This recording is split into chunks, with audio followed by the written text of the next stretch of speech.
The road slate so far this season hasn't been too kind to the Rockford Rivets, but they look to bounce back in a crucial part of their schedule as they take on the Traverse City Pittsbitters here on Sunday evening from Turtle Creek Stadium. Welcome in, everybody, to the Rockford Rivets Radio Network. I'm Andre McGarrow. Happy you could join us from Turtle Creek Stadium in Traverse City, Michigan. The whole 6+ hour trek for the Rockford Rivets throughout the day has them against one of the hottest teams in the Great Lakes East Division, Traverse City, winners of 4 straight back to the 500 mark at 6-6.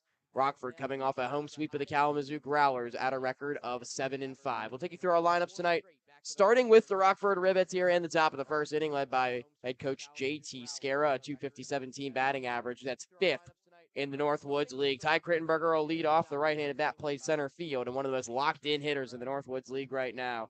Then it's a new arriver, Brandon Bannon, back for his second stint with the Rivets. He bats from the right side, second. One of the few lefties in the Rockford lineup tonight, Dylan Robertson's your DH. He'll hit third. Then it's back to the right side with 3 straight. Matthew Mebin in the cleanup spot. Ryan Hampy hitting 5th. And Johannes Hawkinson, the former Traverse City Pittsbitter, his first game here back at Turtle Creek Stadium since winning the title with the Pittsbitters last summer. He bats 6th. Bottom third, left-handed hitting Brody Harding bats 7th. Trent Lawrence from the right side, 8th. And Garrett Sheffield, of his breakout performance a night ago, will bat 9th for the Rockford Rivets. They're opposed by left-hander Aaron Gustafson, 6'4", 198, the junior left-hander from Illinois. The native will make his third start in the Northwoods League this season. So far, he's 1-0 with a 1.5 ERA. Through 12 innings, has given up just 2 earned runs on 9 hits, walking 1, striking out 9.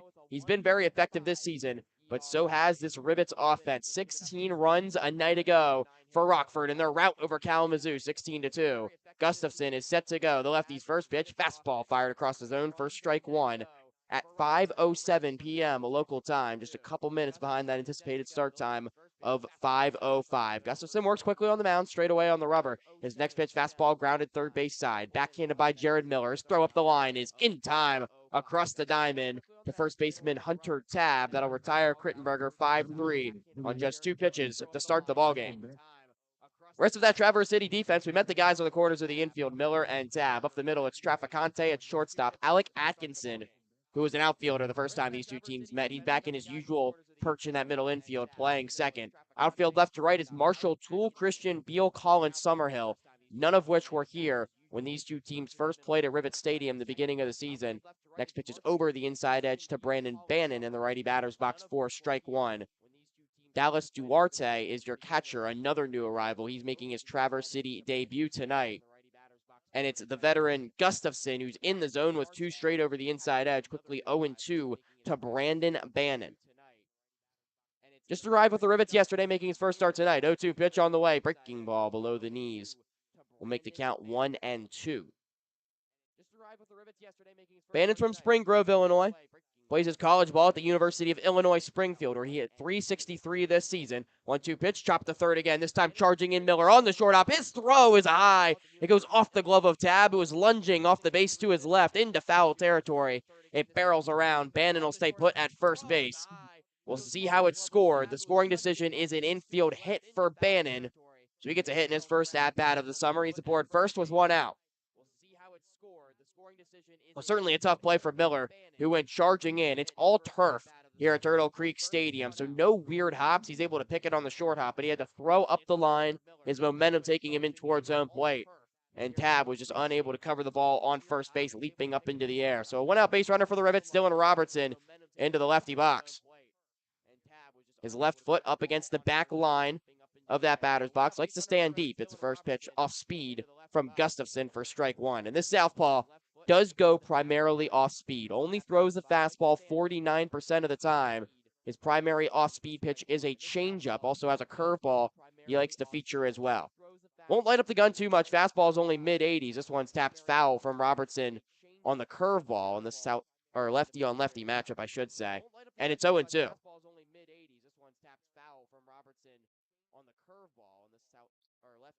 Changeup sits mid-70s. Curveball gets the whole way down to 68. So it's a slow, methodical approach for Gustafson, but a lot of movement on his off-speed pitches, and he's gotten ahead of 3 straight hitters here to start the game. No balls, 2 strikes, 1 out. The pitch to Robertson is swung on, popped up. Elevated towards left field, racing over towards the foul line is Toole. He makes the catch in foul territory. Running towards the pit spitters bullpen. He'll make the catch, brace himself up against the wall. Going back to first is Bannon, and 2 down here.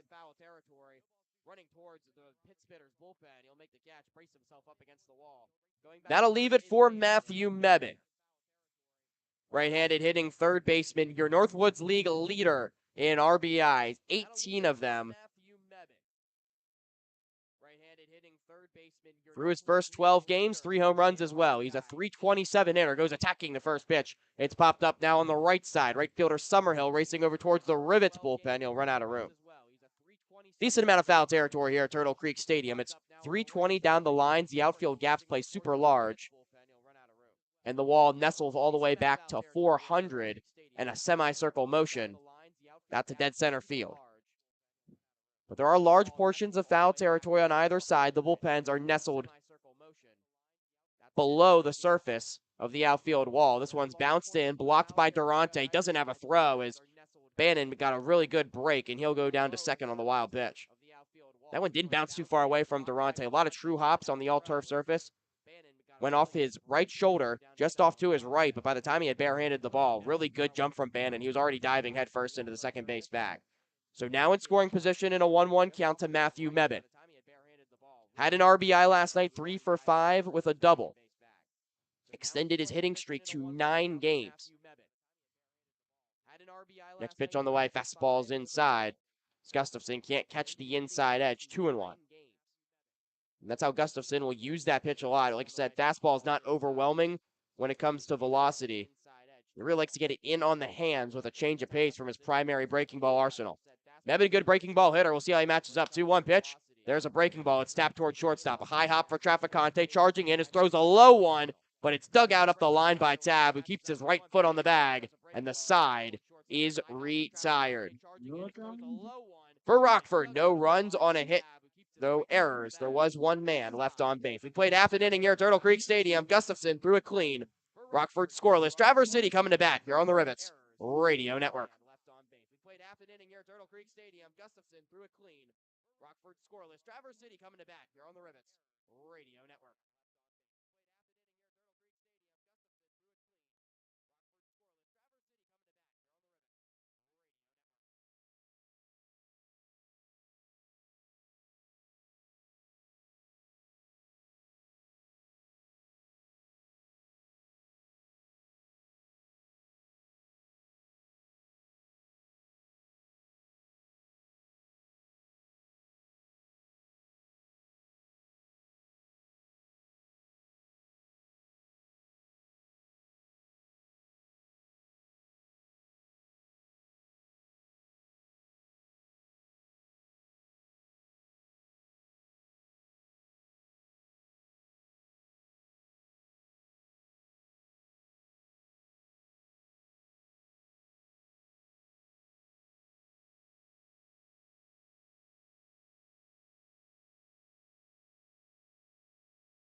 Back at Turtle Creek Stadium through half an inning, still scoreless between the Rivets and the Pit Spitters. Let's meet that Traverse City lineup. Not hitting with its usual pop in the early portions of the season. They look to go to work tonight against Jonathan Hanscom, the starter for the Rivets. Their .226 team batting average is 7th worst in the Northwoods League. But it's a very different lineup than what Rockford saw in the early portions of the season. The righty Christian Beal is going to lead things off. Then it's the lefty Evan Orzek, who was hitting leadoff early on in the season. 2 straight right-handers, Jared Miller and Colin Summerhill, 3rd and 4th. Switch hitting shortstop Camden Traficante, 5th. 2 righties back-to-back, Hunter Tab and Dallas Duarte, newer arrivals, hitting 6th and 7th. The bottom 2 is Alec Atkinson and the lefty Marshall Toole. Leading off, here's Christian Beal against Jonathan Hanscom, right-hander making his 2nd start of the summer for the Rivets, 5'10", 170-pound sophomore in Hanscom. His first pitch is a ground ball to 3rd. Easy hop for Mebane on the all-turf surface. He was towards that green turf cutout at 3rd base. He'll make the play off to his left, throw across in time to nail Beal. So one pitch, one away. Jonathan Hanscom can't ask for a much better start as Evan Orzek gets to step into the lefty batter's box. Hanscom first time out against the Kalamazoo Growlers. Pretty good in a tough road environment out there in Western Michigan. Went 5 1/3, allowed 5 runs, only 3 of which were earned on 6 hits, 3 walks, 2 strikeouts. But he really limited the damage until that 6th inning where he started to run out of gas a little bit third time through the lineup. He's effective early and pitches to a lot of contact. 7 ground ball outs, 4 flyouts in his first outing. Then at first pitch is inside to Orzek, 1-0. Orzek, meanwhile, this season, a .256 hitter for the Pittsburghers through 10 games, a home run and 7 runs batted in. Wide open stance for the lefty, violently bent at the knees as Hanscom pumps the fastball high, 2-0. Traverse City wearing its alternate black uniforms, the red numbers on the back outlined in white, and the alternate logo, the 2 twin cherries with the outline of the state of Michigan in red up towards their right back. Next pitch from Hanscom is drilled towards center field. Krittenberger's got a beat on it. The Rockford center fielder into the left center alleyway will make the catch, 2 down. Rockford counters in their normal alternate gray uniforms with the gold numbers and lettering blocked and outlined in black with the black pinstripes as well. Give you a look at the Rockford fielding alignment right now. Outfield left to right, Garrett Sheffield, Ty Krittenberger, Johannes Hawkinson. Matthew Mebane at the hot corner. We already met him on the ground ball. Brody Harding, your shortstop. Brandon Bannon, a catcher by trade, but can play all over the infield at second base for his Rockford season debut. Trent Lawrence over at first base, and the catcher Ryan Hampy tries to snare that breaking ball and pull it up for Hanscom, but it's low. Ball 1 to Jared Miller. Miller about from the right side, native of Colorado. This is his 9th game this summer with the Pittsburghers. He's 11 for his first 33, including 3 doubles and 2 runs batted in. Hanscom comes right back with the off speed, and it buckles the knees of Miller for strike 2.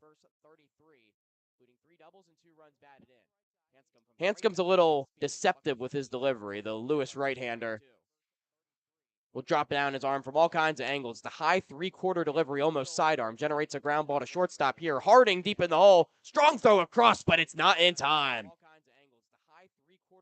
Boy, it looked like from our perspective like it was a bang-bang play, and he might have gotten them. Brody Harding has a cannon for an arm from shortstop. He was deep in the hole. Derek Jeter territory. Set his feet, made the throw across, but Miller just beats it out for a 2-out infield single. That'll extend the inning here to Colin Summerhill. With 2 down and a man on first, still scoreless in the bottom half of the opening frame. Summerhill's 9th game in the summer. He's 7 for 30, a .233 hitter, a home run, and 2 runs batted in. Native of Chicago. Runner goes. First pitch is outside. The throw down to second is not in time. Really good jump from Miller, who has a stolen base. He's into scoring position with 2 outs on his 3rd swipe of the summer already. The running game has been big for both teams in the early going, still scoreless, but neither side showing hesitancy to get the jump on some of these pitchers. Hanscom with that arm angle a little slower to the plate sometimes. His left foot is perched in front of his right as he bends at the knees straight away on the mound out of the stretch. The next pitch is fouled off by Summerhill on a breaking ball, and the count's 1 ball and 1 strike.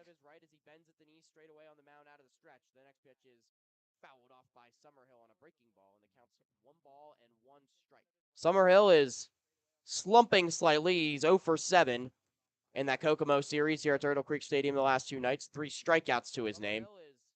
That snapped a 5-game hitting streak for the older of the 2 brothers on the team. Here's a check swing right back to the mound. Hanscom's got it. He'll walk it over to first himself, beat Summerhill to the bag, and retire the side. So a rare 1 unassisted sits down Traverse City in the bottom of the first. No runs on a hit, no errors. 1 man left.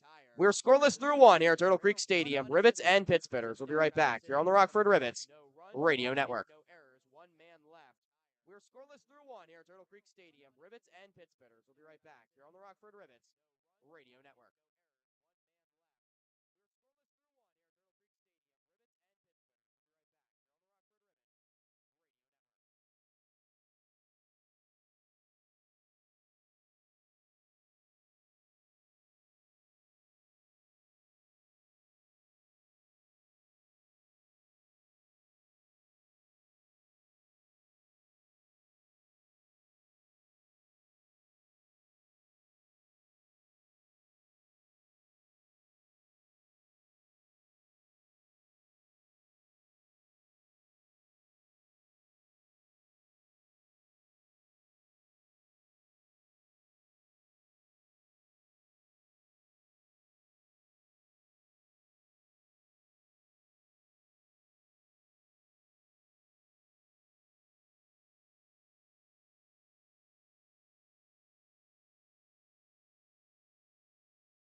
The second inning from Turtle Creek Stadium. Still nothing to separate the Rockford Rivets and Traverse City Pittsbitters.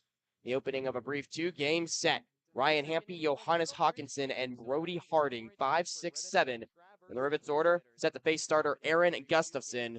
We're in the top of the second. Both pitchers working relatively clean bills of health in the opening frame. Just one base hit aside for either team. Hampy takes high for ball one. Gustafson going home again. It's the same location, 2-0, as Hampy takes once more. Catcher out of Illinois, 8 for 36 on the young season through just 10 games, a home run and 6 RBIs. He'll take outside once more. Gustafson, rare combination of 3 straight fastballs. Again, he only throws the heater 49% of the time, but he can't get one over here to Hampy, who's up in the count 3-0. See if he's taking all the way. The lefty kick steals. This time a fastball at the knees, and the count goes to 3-1.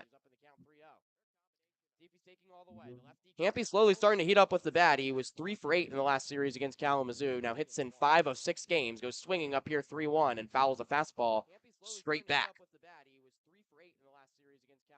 So the count now full at 3 balls and 2 strikes. Fans begin to settle in here at Turtle Creek Stadium. Really packed house here early on a Sunday evening. 5 o'clock local start time, and filing in the dark blue seats that surround the stadium. 3-2 pitch, fastball tight. Hampy takes ball 4. First walk for Gustafson on the afternoon for Hampy. That's walk number 6 of the season, and Johannes Hawkinson comes to the plate with a leadoff base runner for Rockford here in the second.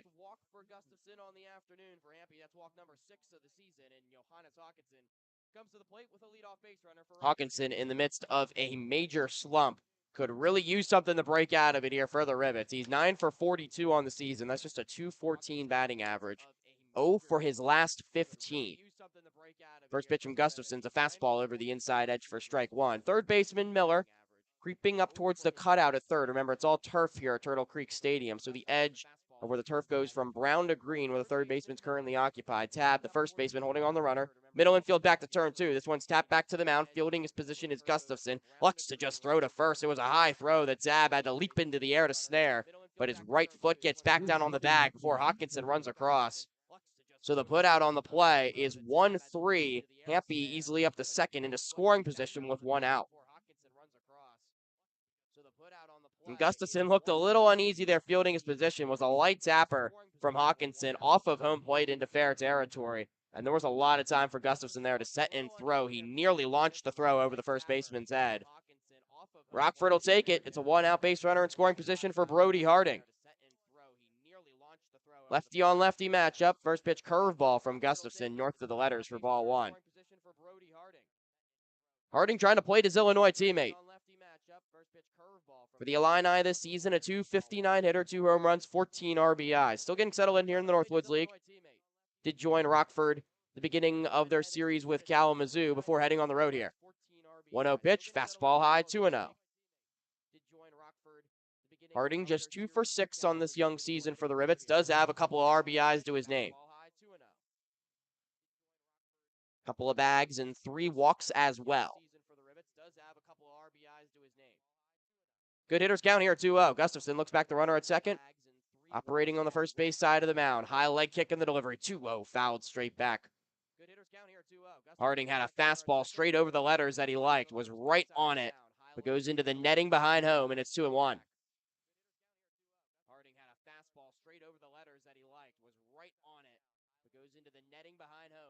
Harding really heated up for the Illini offensively as the season went on. Just 14 RBIs to his name, as he'll take a curveball just below the knees here. The count goes to 3-1. But he had multiple hits in 4 of 7 to end the regular season, then hits in both of Illinois' Big Ten tournament contests before its season came to an end. Was 10 for his last 24 with 5 extra base hits. So here, good play at Hampy. 3-1 pitch. Fastball is perfectly placed right at the letters over the outside edge. Gustafson locating well there. It's a full count. Harding can go the other way. Left side of the infield's open. Shortstop Traficante is behind the second base bag, holding on to the runner Hampy. Playing Harding the pull. Second baseman Atkinson is in shallow right field as it currently stands. First baseman Tab is up the line behind the first base bag. Harding set to go, slightly open stance from the lefty box. Here's the payoff pitch. Fastball inside, there's ball 4. Second walk of the inning for Gustafson, and 2 on here for Rockford, with 1 away in the second. First baseman Fred Lawrence now going to be played. Early opportunity for the Rivets to get some damage done against Gustafson. Trent Lawrence be your hitter. Not Trevor Lawrence, not by any stretch of the imagination. Trent's got short, shaggy brunette hair.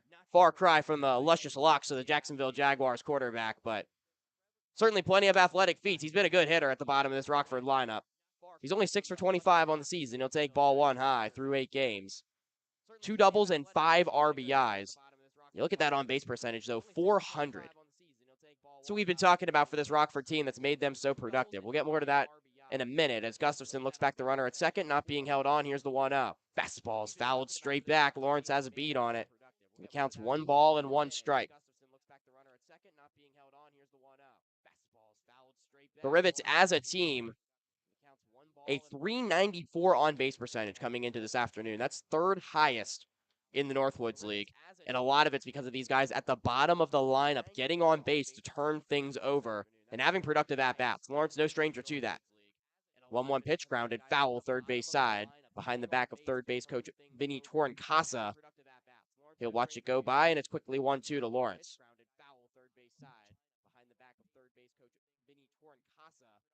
Lawrence has slowed down a little bit as the season has progressed. He was 0 for 3 his last action Friday against the Growlers, but did produce an RBI.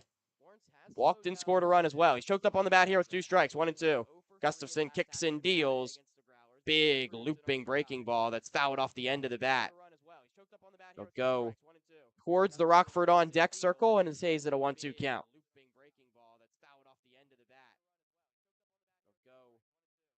Lawrence has remained productive despite maybe not getting as many hits as he did in the early portion of the season. Middle infield's pinched way up the middle to turn 2. There's a hole either side of the second base bag if he can direct it there. The 1-2 pitch. He's able to lay off the curveball, and the count goes to 2-2.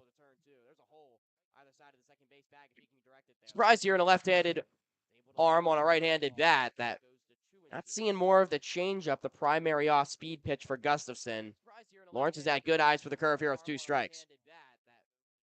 Lefty kicks and deals the 2-2. This one pops foul again. There was the changeup, but it's off the facing of the beach house-like facade here at Turtle Creek Stadium.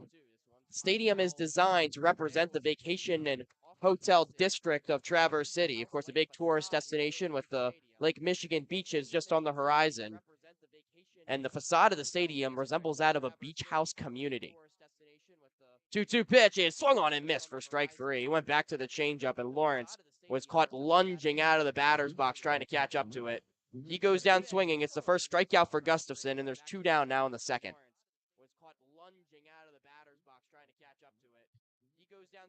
That'll bring up one of the hottest hitters in his Rockford team. He had a breakout night offensively last night. Garrett Sheffield in the 9-hole. It was a long time coming for Sheffield. They've been grinding out at bats all season long. 3 for 4 with 2 doubles and 4 RBIs out of the 9-hole.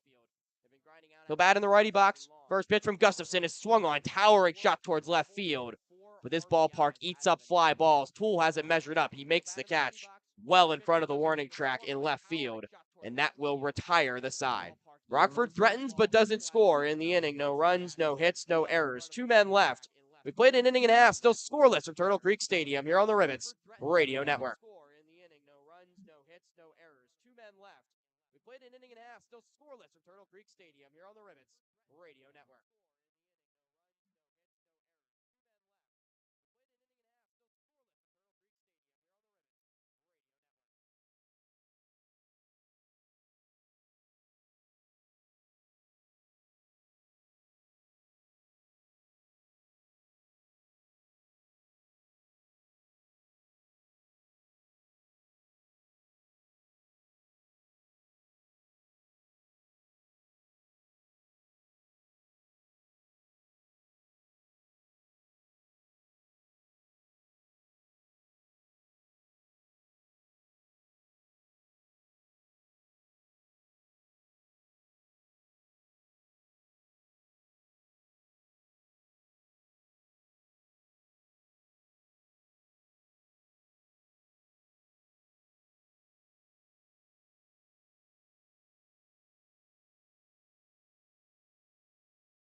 Getting set for the bottom of the second here from Turtle Creek Stadium. Still scoreless between the Rivets and the Pit Spitters.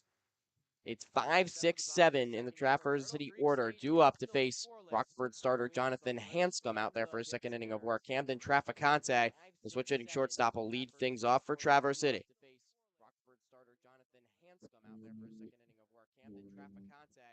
Traficante, one of those mainstays in the Pit Spitters lineup. He'll bat from the left side against the righty arm Hanscom.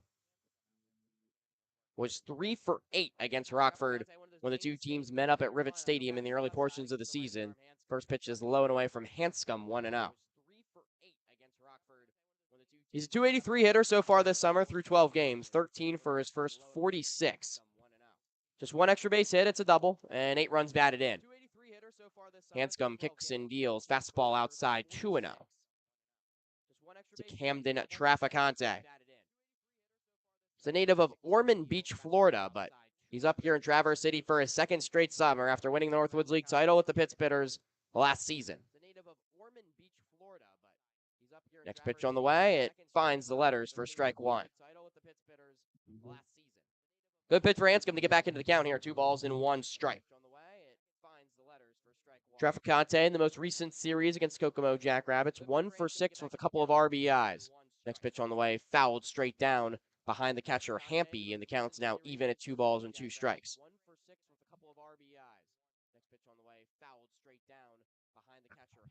In that Kokomo series, Traficante went 0 for 3 in Game 2 of the series on Saturday. It snapped a 5-game hitting streak for the shortstop. Offense has been hard to come by for this Traverse City team in the early stages. Hanscom's up and away. That'll make the count full.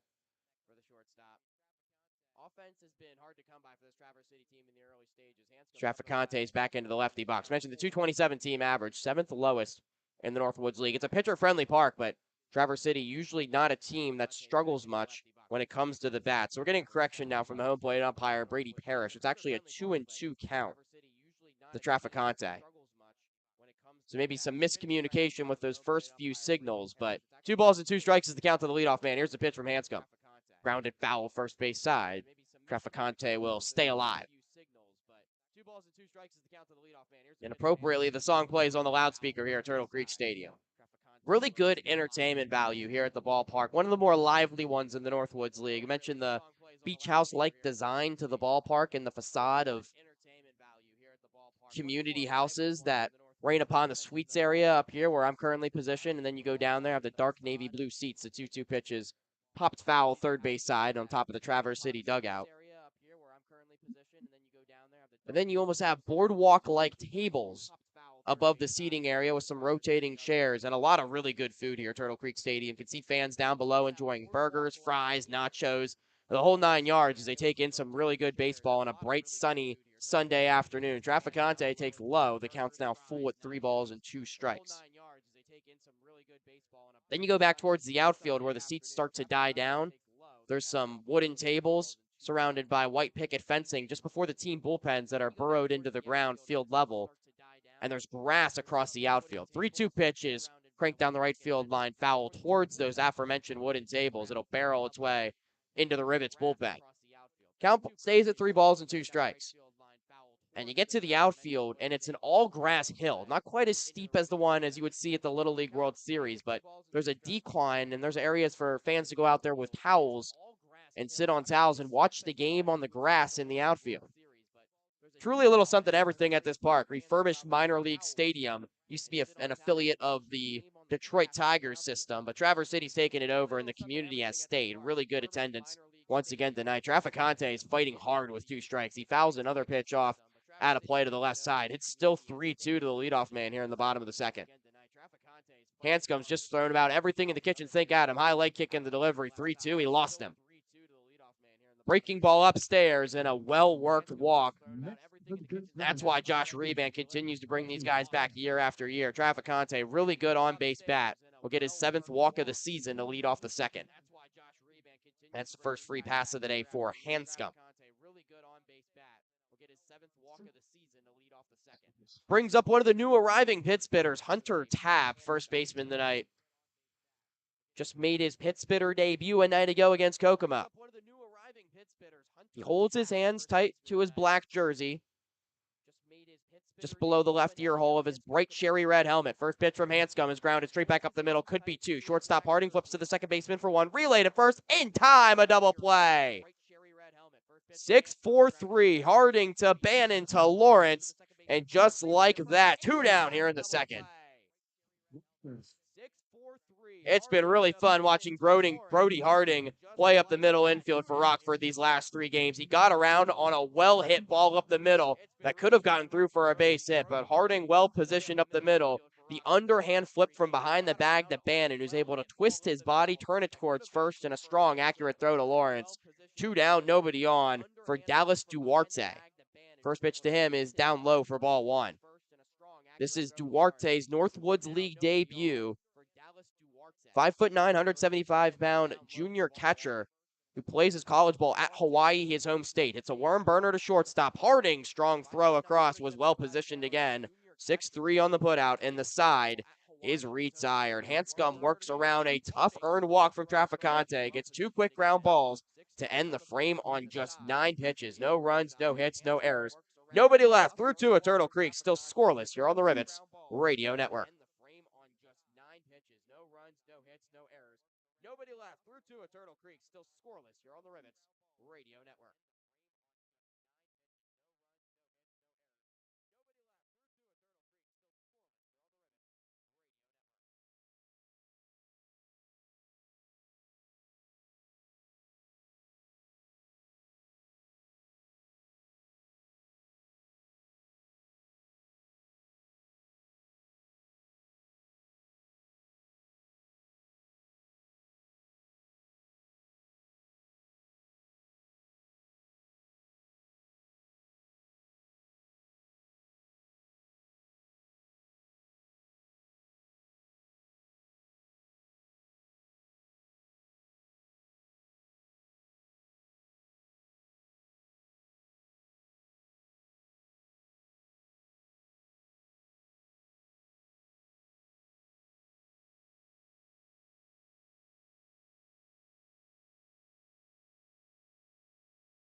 Top of the third for Turtle Creek Stadium, still scoreless between the Rivets and the Bitsbitters. It'll be the top of Rockford's lineup. Second time through against Aaron and Gustafson. Starts with Ty Crittenberger, leadoff center fielder from Western Kentucky.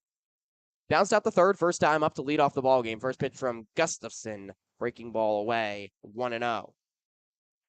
Saw Gustafson throw an unusual amount of fastballs first time through this Rivets lineup. We mentioned he throws the heater less than 50% of his pitches. He comes back with another one there. It's outside to Crittenberger, 2-0. See if he mixes it up at all a little bit more here second time through this Rockford lineup. Gustafson's been super efficient in the Northwoods League so far this season. Just the 2 earned runs. Hasn't surrendered an earned run since opening day. 2-0, really healthy swing from the locked-in Crittenberger, but it's a can of corn towards center field. Drifting off to his left is Christian Beal. He'll make the catch for the first out of the frame. Gustafson's been staying away from the barrels of these Rockford bats. It brings up Brandon Bannon, the only Rivet with a hit so far, an infield single his first time up. He steps into the righty box against the lefty Gustafson. With 1 out and nobody on here on the top of the third, still scoreless. There's a barrel, but it's straight at the second baseman, Atkinson. Bannon got a first pitch heater, squared it up, but Atkinson was well positioned, shaded up the middle from second base, and it's straight into his leather. 2 quick outs here on 4 pitches for Gustafson in the third.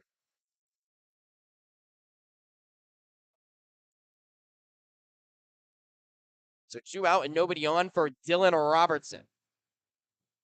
He popped up into foul territory for the left fielder, Marshall Toole, his first time up. Lefty on lefty matchup. First pitch from Gustafson. The fastball, eye levels taken for ball 1. 6 for 25 now, Robinson is so far in the Northwoods League this season. That time, the fastball finds the zone from the left-hander. Gustafson plays his college ball at Olivier Nazarene. It's an NAIA institution in Illinois. Had a minuscule 2.93 ERA in 14 starts this season. Very effective arm. Stays in the strike zone a lot. Robertson takes a pitch in the dirt, and the count's 2-1.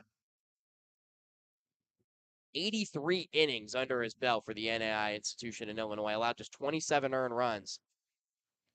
2-1 pitch. Fastball high, 3-1. We talked about the strikeout stuff. So far, there's just one of them for Gustafson here in his third inning of work.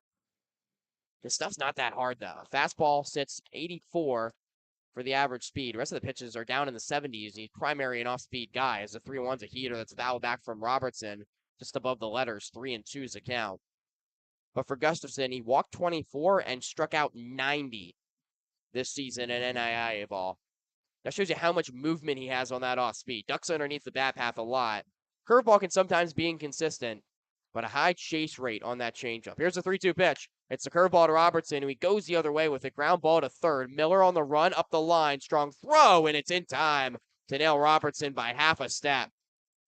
Miller backhanded that one, was retreating towards the line, and threw with his momentum, taking him away from first, but still had plenty on it to get it to Tab and retire the side. Rivets go 1-2-3 in the third, and an easy inning on just 10 pitches for Aaron Gustafson, who's beginning to find a groove. No score through 2.5. You're listening to the Rockford Rivets Radio Network.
Back at Turtle Creek Stadium, it's 8-9-1 due up for the Traverse City Pittsbitters as we've reached the bottom of the third. Still scoreless between the Rivets and Pittsbitters. Starter Jonathan Hanscom will face Alec Atkinson for the first time here in the bottom of the third. First pitch to him, grounded straight back to the mound. Easy as can be for Hanscom, who just catches it confidently on top of the mound and lobs it over to first base, where Lawrence will make the grab. 1-3 on the putout, one pitch, one away in the bottom of the third.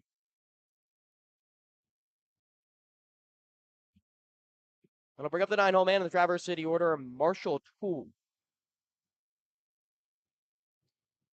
We talked about the resurgence for Traverse City. The Pittsbitters have won 4 off the bounce after their worst start, and albeit what is a very brief franchise history.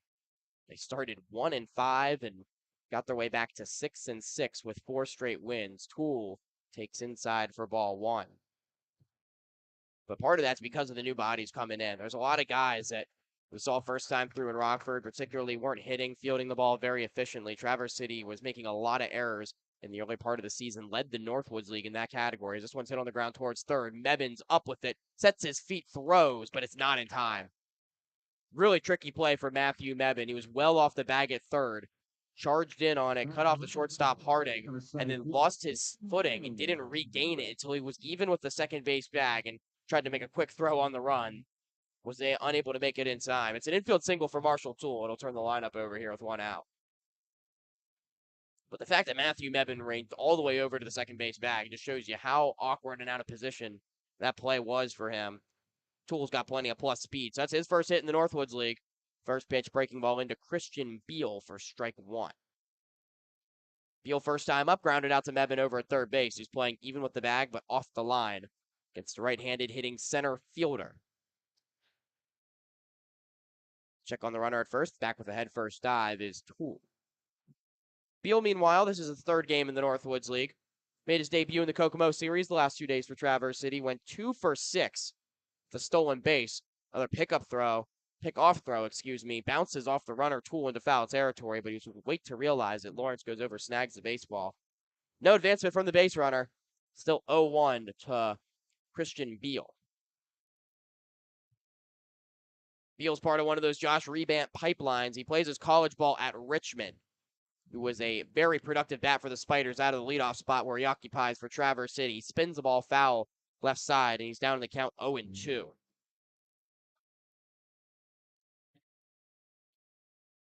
But Beal hit .314 for Richmond this season. Just a couple home runs, 32 RBIs, an on-base percentage of .413.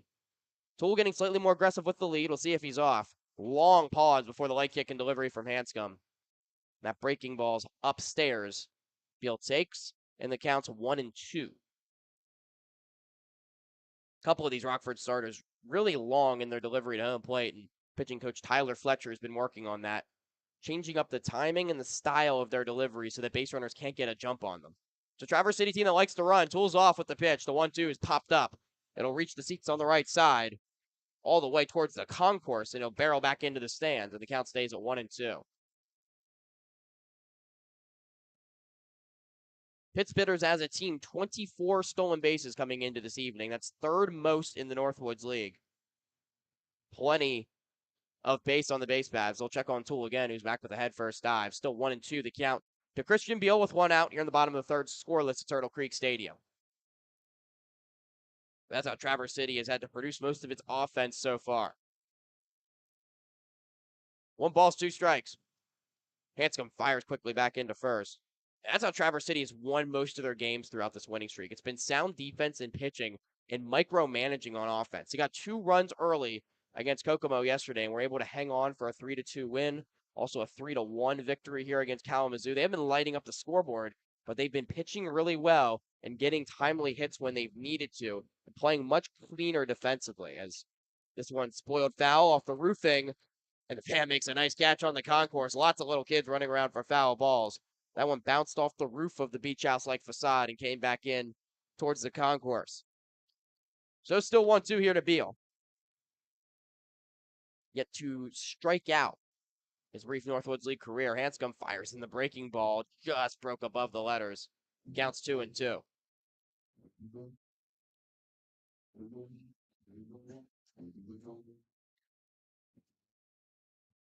Beal comes in red hot, hits in 7 of his last 9 for Richmond. That includes 5 multi-hit games.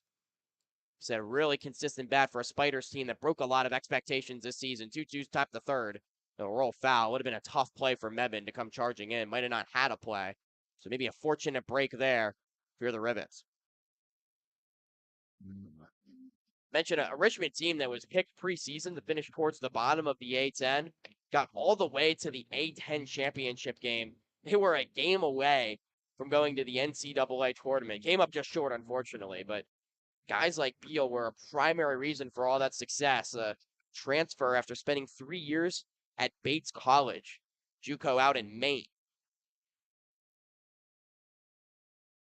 2 balls and 2 strikes. He rests the bat on his right shoulder. Runner off. The pitch is served out towards left field, charging in Sheffield. Now he comes back, drifts into the left center alleyway to make the catch.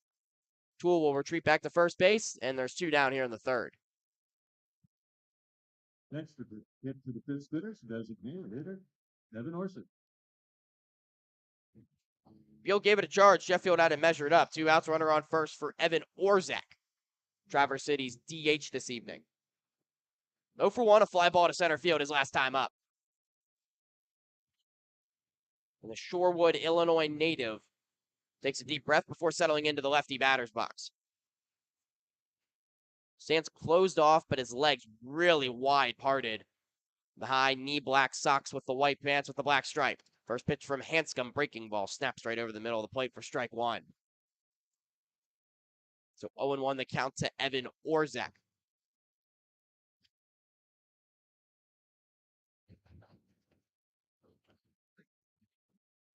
That fly out in the first, now 2 for 9 against the Rivets this season.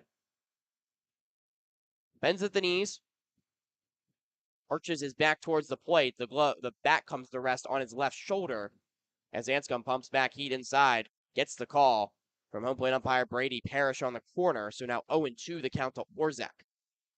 Hanscom works quickly, really likes to get ahead of hitters and be deceptive with that arm angle. Seen a lot of high contact outs, still no strikeouts here in the third inning, but haven't been a lot of baseballs really squared up at all. Just a couple infield singles for Traverse City.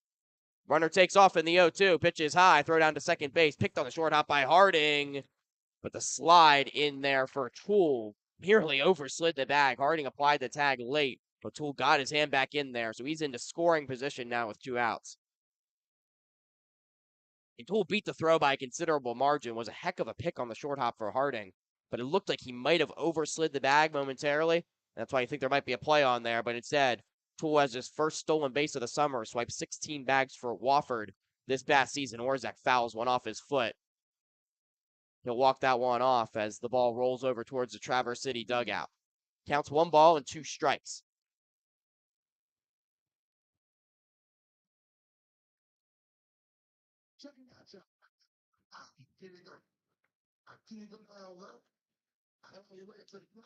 Orzak, another NAIA guy, played at St. Xavier in the spring. 398 through 55 games. An on-base percentage over 500. 1-2 pitch, runner taking off for third. Pitch is low. Hampy doesn't have a throw. Boy, that was heads-up base running there from Toole to get on third base. It's back-to-back stolen bases. Defense seemed to be asleep at the wheel there for the Rivets. Mebane was late getting over to the third base bag. Hampy wasn't even out of his crouch behind home plate, and Toole's able to get 90 feet away. So now a wild pitch, pass ball certainly in play here in a 2-2 count to Evan Orzak. Still scoreless. Traverse City 90 feet away from taking the lead. Pitch up high. So now the count rides full.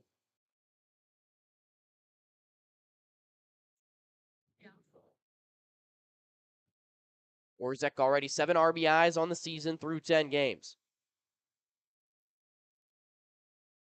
Peers in, holds the bat outstretched in his right hand. Now rotates it a few times, comes to rest on his left shoulder. The payoff pitch, line up the middle, off of Hanscom. It sneaks into center field for a base hit.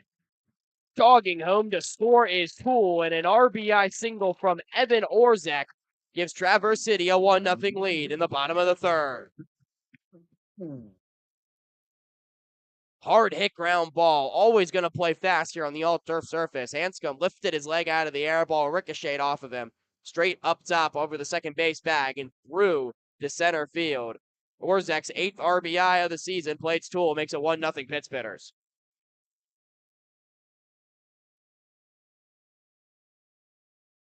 That'll bring up a Jared Miller. First pitch to him. Shows bunt up the third base side. Foul. Orzak had a really good jump off the pitch. He might have been into second base if that ball had not been fouled off.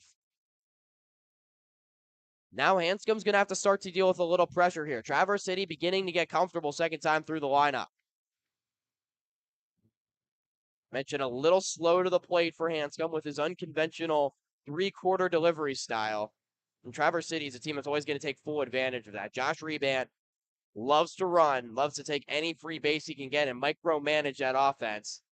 Seen him do it time and time again. And as these Pitts Bitters begin to file in from their respective college assignments, beginning to see the tables turn here in favor of Traverse City, who had a slow start on the season. Miller shows bunt again with 2 outs in the inning. The 0-1 pitch is a breaking ball just off the outside edge. It counts even at 1-1.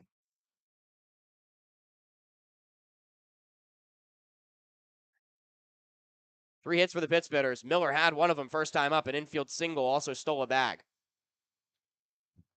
Next pitch, he does not square around on this occasion, but the fastball's up, 2-1.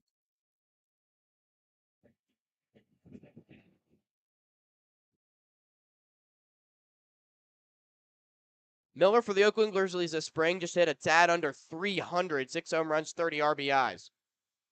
2-1 pitch. Off speed away again, 3-1.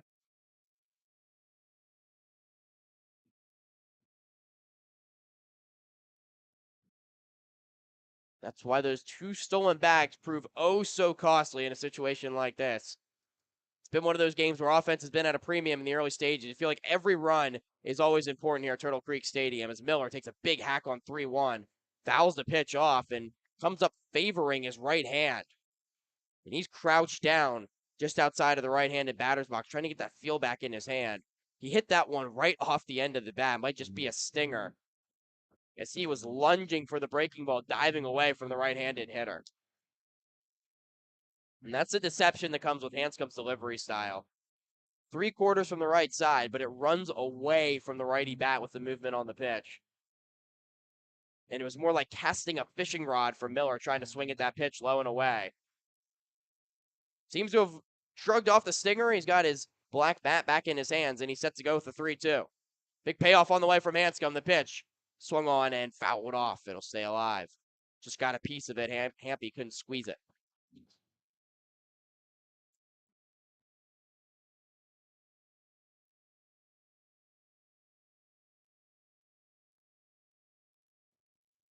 This is a ballpark where it's really hard to get offense going, as we mentioned. Gaps play super big in the outfield, and even though the infield surface is quick, just really hard to get something. The wind constantly blowing in. 3-2 served out the center. Krittenberger, the center fielder, will drift out to his left, make the catch, and that'll retire the side. But Traverse City strikes first in the inning. 1 run on 2 hits. No errors. Was a man left. Pittsbitter strike first. 1-0 Traverse City through 3. We'll step aside here on the Rivets Radio Network.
Matthew Mebin leads things off here in the top of the 4th for the Rockford Rivets, who trail Traverse City 1-0. First pitch, swing and a miss against Aaron Gustafson, the deceptive breaking ball master who's been on early against this dangerous Rockford lineup, coming off a 16-run performance against the Kalamazoo Growlers last night. Gustafson's not wasting any time on the mound. Next pitch is a fastball, just parallel to the kneecaps of Mebin inside to even the count at 1-1. Mebin first time up, grounded out to shortstop. Gustafson has been in cruise control through the first 3 innings, allowing only 1 hit. Mebin pokes one the other way down the right field line. It is a foul ball by inches. Would have one-hopped off the wall at the 320 mark down the line. Matthew Mebane just missed a pitch up and out of the zone. He can really serve that ball the other way. Has good strength to all field. Saw that last night with an opposite field double at home against Kalamazoo. You can never pitch away from Mebane, whose unconventional stance is closed off towards right center field. Hits the ball really well the other way. Down the count here, 1-2. The pitch, breaking ball, swung on and missed. Big curveball from Gustafson, and it was bounced into the catcher Duarte, who completes the strikeout by throwing down to first. Mebane retired on strikes, one away in the fourth. It's a second strikeout for Gustafson. So one away for Ryan Hampy.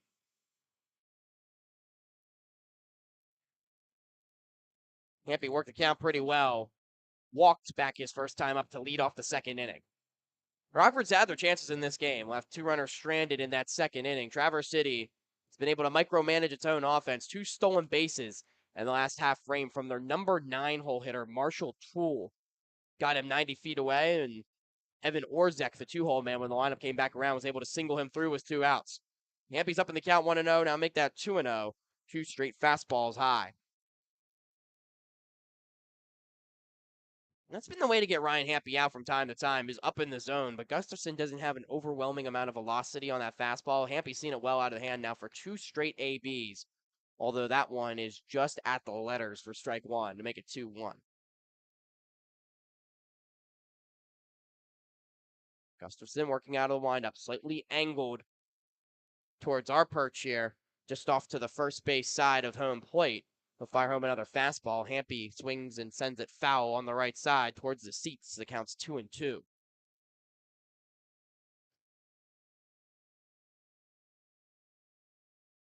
Catcher at Illinois. 2 for 6 with 3 walks against Traverse City this season. 2-2 pitch. Swung on and popped up left side.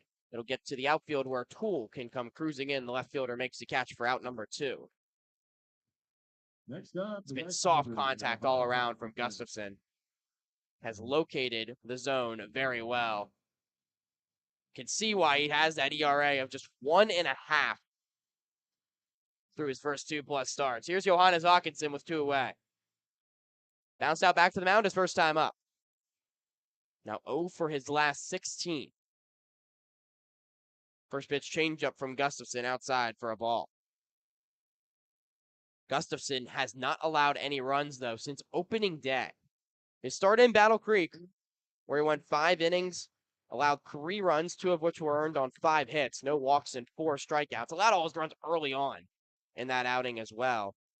And then went 7 shutout innings in Kalamazoo against the Growlers the second time out.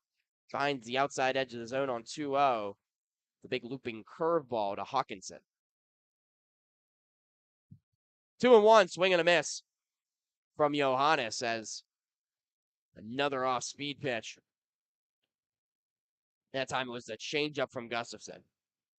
No love lost from the former Pitts hitter. Here's a 2-2 pitch to Gustafson. Fastball outside, 3-2.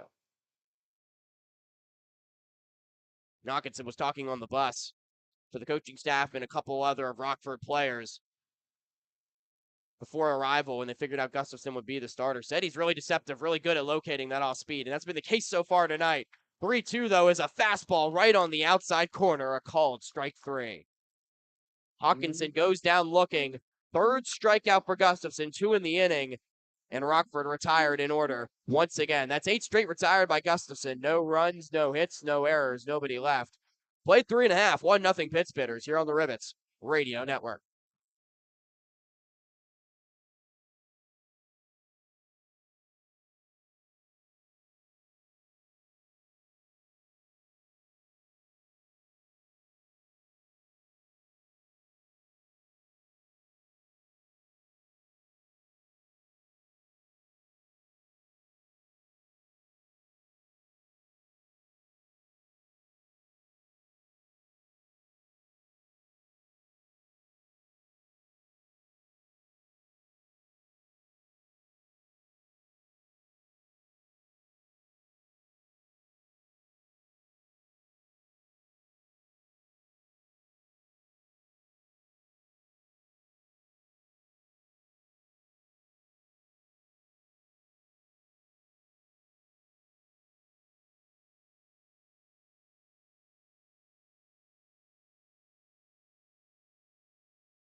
Pitching change for the Rockford Rivets as we head to the bottom of the fourth inning. Starter Jonathan Hanscom done after 3 innings of work.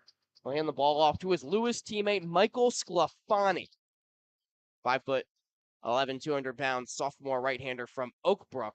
And the right-hander will rock and deal the first pitch up high to Colin Summerhill, the right-handed bat in the cleanup spot for the Traverse City Pit Spinners. 4-5-6.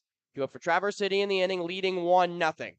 Next pitch from Sclafani, fastball low, 2-0 to Summerhill. So Hanscom goes just 3 innings, allows 1 earned run on 3 hits, walking 1, striking out none through 49 pitches. Sclafani making his 3rd appearance of the season, a 7.50 ERA through 6 innings, has allowed 5 earned runs, but he finds the outside edge with a fastball 2-1. The Lewis right-hander works quickly on the bump, works out of the windup from the first base side. His left foot in front of the right, toe pointed towards the mound. He'll now wind, rock his hands back belt level before kicking home and firing. Fastball low. The count's 3-1 to Summerhill. He grounded out back to the mound his first time up, 1 unassisted. The 3-1 pitch is popped foul. Right side, it'll get out of play. But Sclafani, very similar to his Lewis teammate in Hanscom, started last weekend in Kalamazoo, was very effective through about 4, maybe 5 innings, then ran into a little bit of trouble in the 6th inning. 3-2 pitches on the way to Summerhill, fouled straight back on the heater. Count stays at 3-2. What Sclafani in that start against Kalamazoo allowed 3 runs, 1 of which were earned through 5+ innings. Struck out a career high 8 batters and just 2 walks. Payoff on the way. Breaking ball's a called strike 3. Summerhill glances back at home plate umpire Brady Parrish. He was removing his shin guard, was ready to walk down towards first base, but instead it's a first strikeout for Sclafani on a devastating breaking ball that just caught the letters. That's what allowed Sclafani to strike out 8 growlers back last Saturday. Really good pitch for the first out of the frame. That'll bring up Camden Traficante, switch hitting shortstop. Bats from the left side. Sends the first pitch foul into the first base side stands. It counts 0-1. Traficante walked. Really deep at bat first time up against Hanscom. Breaking ball doesn't break. It'll miss upstairs and the count's even. But I think a method to the madness here if you're head coach JT Scara. Hanscom really started to labor in that last half frame, doubled his pitch count. Sclafani fires a fastball, hit on the ground, off the end of the bat towards Bannon at second, deep in the hole, makes the throw to first in time, 2 away. Now you've got a guy in there in Sclafani that also, very similarly, can give you about 3 or 4 good innings before he starts to labor. That's what we really saw in his first outing against Kalamazoo, much like a Hanscom. Use the 2 Lewis teammates as bridge guys. They both have different arm angles, different release points to keep Traverse City off balance in the box. You can bridge that easily into the 6th or 7th inning. Hopefully you have a lead, and you have maybe some of your more experienced arms, like an Alex Pipes, a Zach Kempe, that have been pitching late in games for you to try to maybe get those last few outs if you can get to the 7th inning, 6th inning.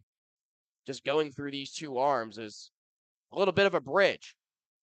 1-0 pitch is fouled back from Hunter Tabb, the right-handed hitting first baseman.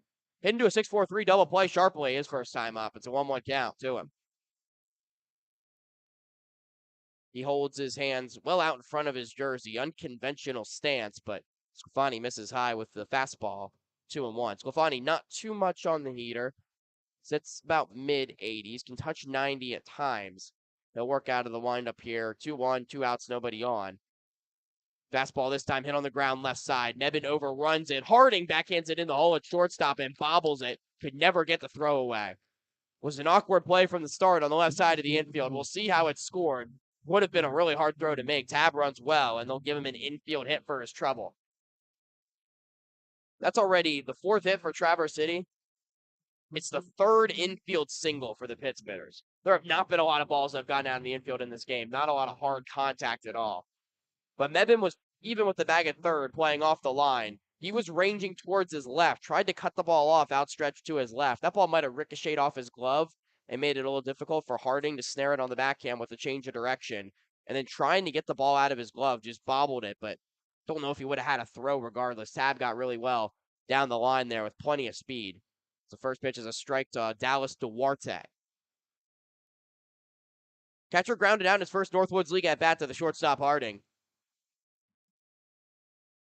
Infield straight up here for Rockford with 2 outs. It's a swing off the edge of the bat back towards the mound. Easy underhand flip for Sclafani off to his left to the first baseman Lawrence. 1-3 on the putout to retire Duarte and the side. No runs on a hit, no errors, 1 man left. Through 4 innings as Sclafani puts up a 0. It's 1-0 Pittsburgh. Step aside here on the Rivets Radio Network.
And we'd like to give a big welcome to the reading partners that are at the park today.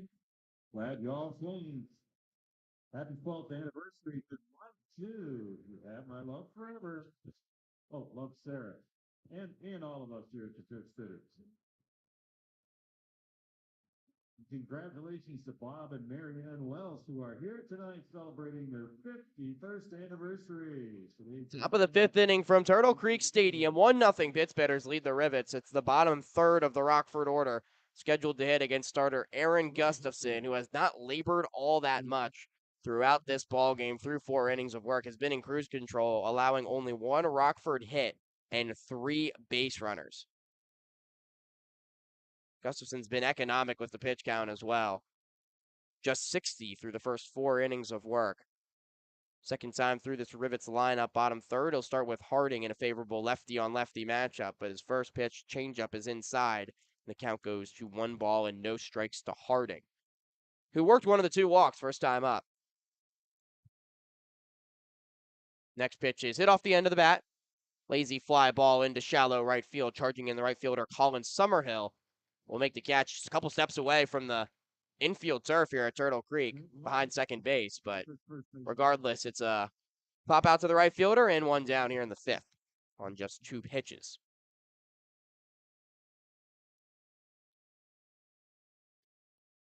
Harding retired for Trent Lawrence.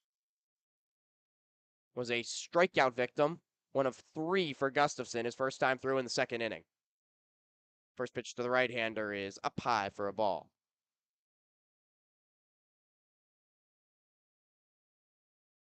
And Gustafson just continues to be impressive for this Traverse City team as Lawrence sends a fly ball to center field. That one's going to hang up for Beal, who almost has it measured up straight away in center. And an easy catch for out number 2. I mean, he just continues to put these hitters away. On the verge of 14 straight shutout innings as a starter here in the Northwoods League in the early part of the season.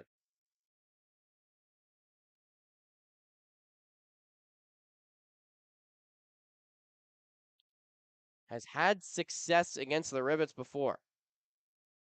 A 1.84 ERA through 6 appearances last season in the Northwoods League. Half his appearances were against the Rockford Rivets as Garrett Sheffield takes a called strike. He flew out to left field first time up.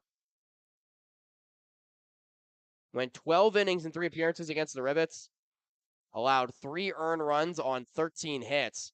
So with a lot of damage for Rockford as far as getting hits on Gustafson, but not a lot of runs plated. It includes back on June the 3rd last summer, where he went 5 innings and gave up just 1 earned run on 7 hits, walking 4 and striking out 4. But he's been well on top of his game here tonight.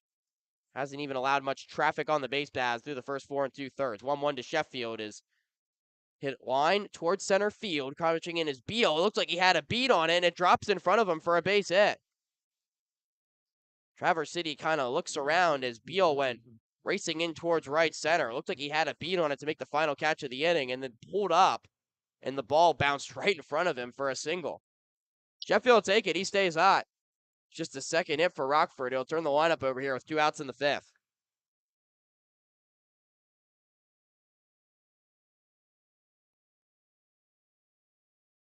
There's the top of the lineup and Ty Crittenberger to try to make something happen 3rd time through. Crittenberger 0 for 2 today, a ground ball to 3rd and flew out to center. First pitch nearly gets away from the catcher Duarte, who has to lunge across his body into the lefty batter's box to snare the fastball low and away. Well, this is a guy you want up for the Rockford Rivets. Your leadoff man in Ty Crittenberger, who's homered in back-to-back games and is 2nd in the Northwoods League with 15 RBIs out of the leadoff spot. Next pitch, a fastball pounds the outside black to even the count at 1-1. Crittenberger has reached base in every game this season.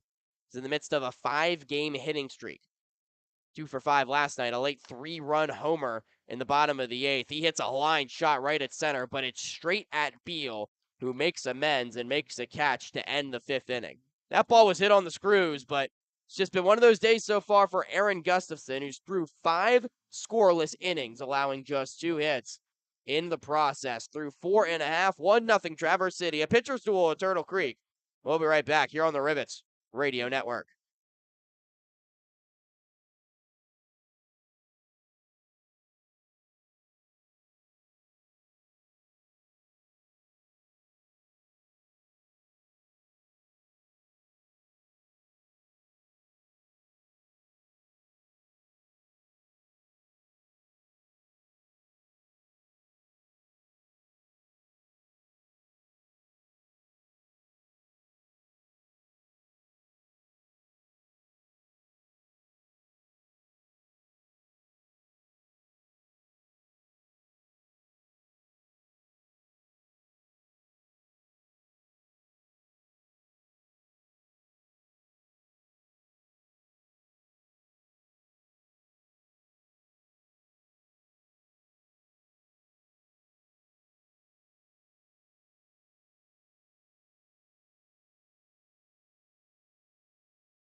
Bottom of the 5th from Turtle Creek Stadium. Still 1-0 Pittsburghers lead the Rivets. 8-9-1. Due up for Traverse City. Alec Atkinson will start things off. He is 0 for 1 today, bouncing back out to the mound his first time up.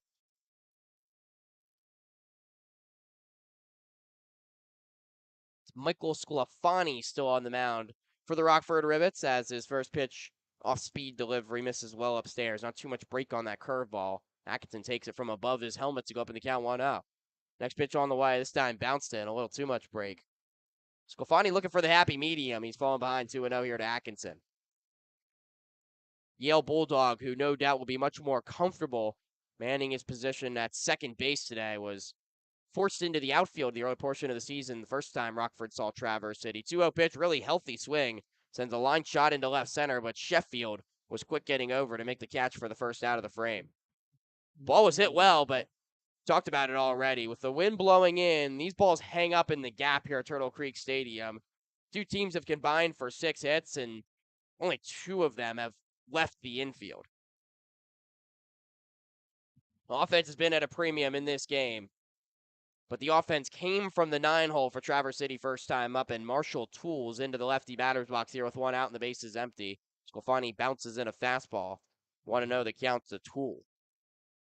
He got an infield single deep in the hole at shortstop his first time up, and then stole 2 bags to get to third base, and it was a 2-out RBI single from Evan Orzak that plated the only run of the contest so far. That one charged to the tap as starter Jonathan Hanscom. 1-0 on the way. Fastball straight down the chute, evens the count. Marshall Toole, another one of the Wofford Terriers who's recently made his way to Traverse City. 267 hitter this season through 30 starts, 41 games. Not a lot of extra base pop, just 3 doubles to his name in the spring, 11 RBIs. He's late swinging at an elevated fastball, and the count goes to 1-2. Sclafani not wasting any time on the mound. He kicks and deals the pitch. Tapped foul first base side. Toole was hitless in 6 of his last 9 to end the season. Went 0 for 3 in his Northwoods League debut on Friday against the Kokomo Jackrabbits. But has certainly gotten off the schneid here today, plating the only run of the contest. 1-2, another fastball up in the zone towards the shoulders, but Toole's able to get the bat head out there and foul it back.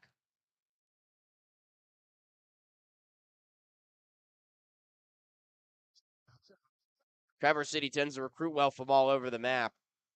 Toole elects to come up north to play his college ball from Decatur, Georgia. Backdoor breaking ball from Sclafani and shrugging away his Toole. He'll take inside 2-2.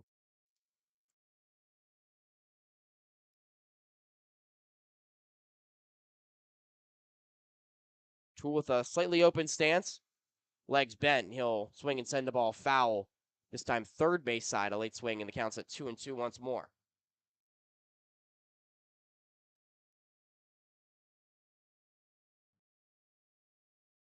No action in either team's bullpen as it stands right now. Sclafani hasn't had to pitch into too much trouble yet, but the 2-2 is lined into center field. Gets down on one hop in front of Crittenberger. So Marshall Toole in his second Northwoods League game, figuring out pretty quickly. He's 2 for 2. And he's aboard with the 5th Traverse City hit of the contest. And we'll see if the wheels are in motion once again here with 1 out in the 5th.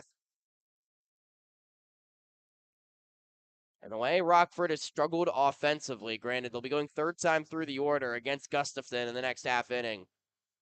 And it's only 1 run right now, but just the way the offense has struggled, if Traverse City can find a way to small ball another run across, you feel like that can go a long ways in this contest. We'll be watching Toole early. Already 1 pickoff attempt there from Sclafani. Toole stealing those 2 bags first time through. Another look back before they deal the first pitch to Christian Beal, the leadoff man. Toole was 16 for 18 for the Terriers, stealing bases in the spring season. Beal today's 0 for 2. Grounded out to third and flew out to left field. He's choked up on the bat here against Sclafani. First pitch to him, he raises his hands high out of the way. The off-speed pitch ducks down low for ball 1.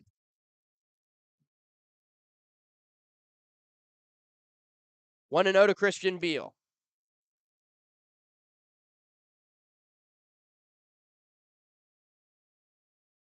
Has the bat come to rest on his right shoulder, elbows extended out either side of his shoulders. The 1-0 pitch, a fastball straight down the chute for strike 1.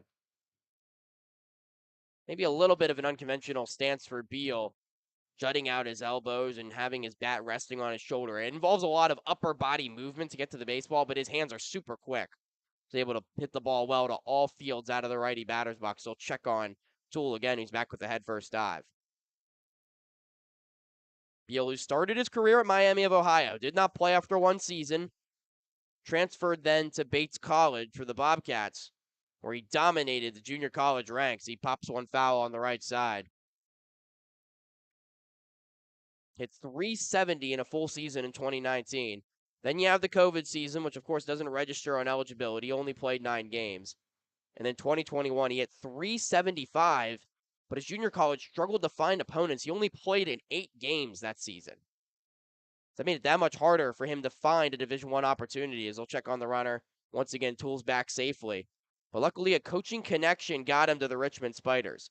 Nate Mulberg, who's the recruiting coordinator for Richmond, played for Bates head coach John Martin previously. The two are well acquainted. The 1-2 is poked out towards right center field. It's right fielder Hawkinson underneath it in shallow right field. He'll make the catch for the out. And Beal is retired. But to wrap up that story, the coaching connection allowed them to get exposure to Beal. They saw him work out, saw him play a little bit. They gave him an opportunity to play for Richmond. Said, if you play your game, you will definitely fit in here. And Beal broke out this season for the Spiders, hitting .314, and a big reason for all of their success. He's retired on this occasion, though, by Sclafani. 2 down and a man on first, 1-0 Traverse City. And the man with the only RBI of the contest so far, Evan Orzek, steps into the left-handed batter's box. Orzek 1 for 2 today. That RBI single was a hard-hit ground ball up the middle back in the third inning. See if the runner's in motion. Right now staying put, Sclafani. Beautiful fastball. Straight letter high, and Orzek takes for strike one.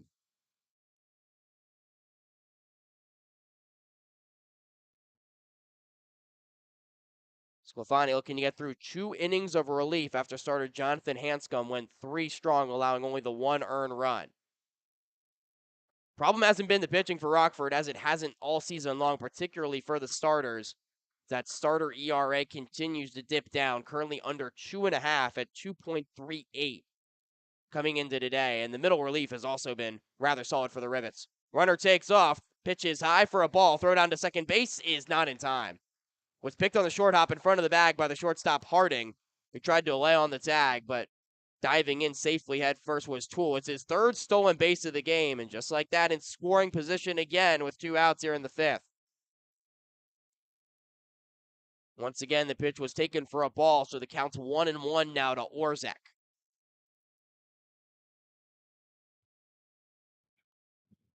Shortstop Harding will tail behind the runner, a couple of glove taps to try to hold him on. Now he'll retreat towards the hole as the breaking ball from Sclafani is well upstairs.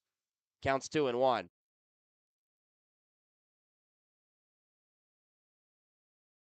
1 run on 5 hits for Traverse City. No runs on 2 hits for the Rockford Rivets. Long day of travel for the Rivets. Bus left Rockford around 6:30 in the morning and was 6 to 7 hours of travel to get here. Bats have been a little slow, but the pitching staff has held down the fort as Sclafani paints another fastball beautifully right over the zone to Orzek. That'll even the count at 2 balls and 2 strikes. 1 pitch away from getting out of the frame unscathed. Play 2, 3, 4 due up for the Rivets in the inning. Still no arms up in the Traverse City pen. Aaron Gustafson looks to be the man to stay in cruise control for Traverse City. Sclafani looking back, the runner being held on by Harding. 2-2 pitch, fastball low, and the count will ride full.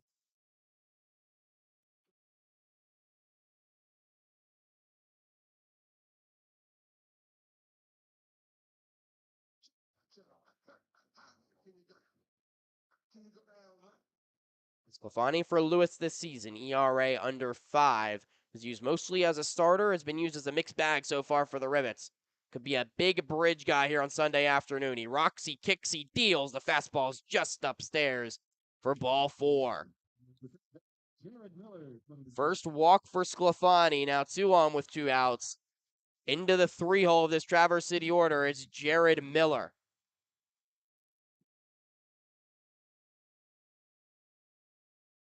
Miller 1 for 2 this evening. Singled in the first, the infield variety, deep in the hole at shortstop, and also flew out to center field. Right-handed batter's box, holds his hands high, rotates the bat off his right ear flap. Sclafani pounds a fastball straight down the chute for strike 1.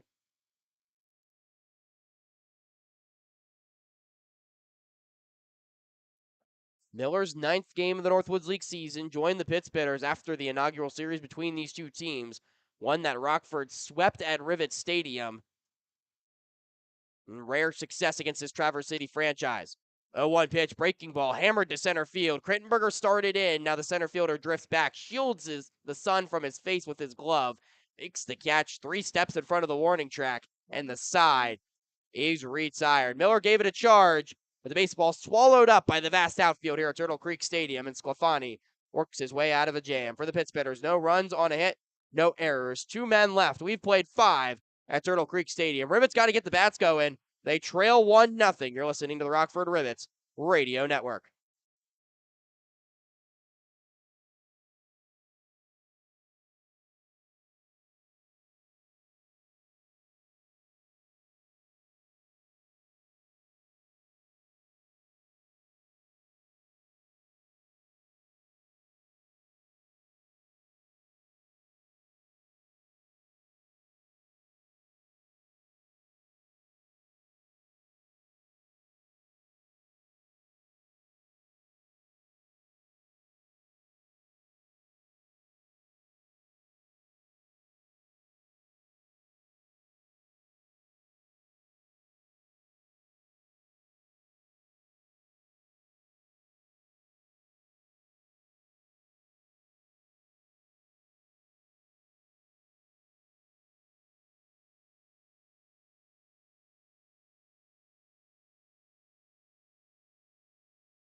Brandon Bannon straight to hit for Rockford here as we come to the top of the 6th inning. 1-0 Pittsburghers lead the Rivets.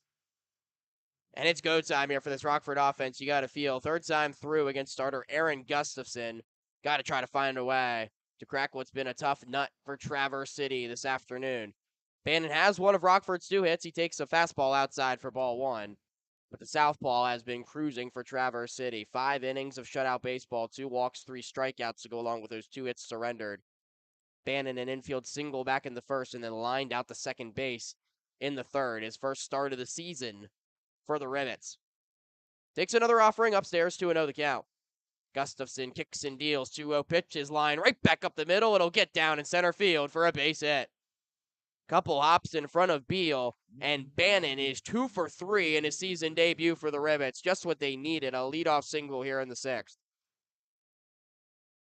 Bannon's hit the ball well all 3 times. A well-placed ball in the first for the infield hit. A line shot to the second baseman, and directing that ball straight back up the middle on that occasion.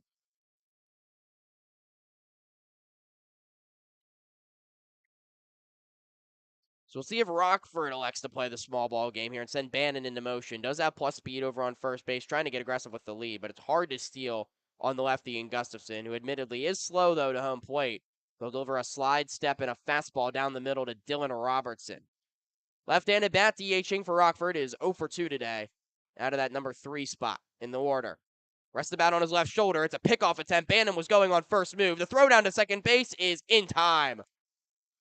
Bannon slid super early as the throw came from the first baseman tab to the shortstop Traficante, and then elected to go for the swim move, lifted his left arm high over the shortstop and tried to sneak it in backdoor to the bag, but Traficante wasn't fooled. He applied the tag to the belly of Bannon, who now retreats back into the Rockford dugout. 1 away here in the 6th.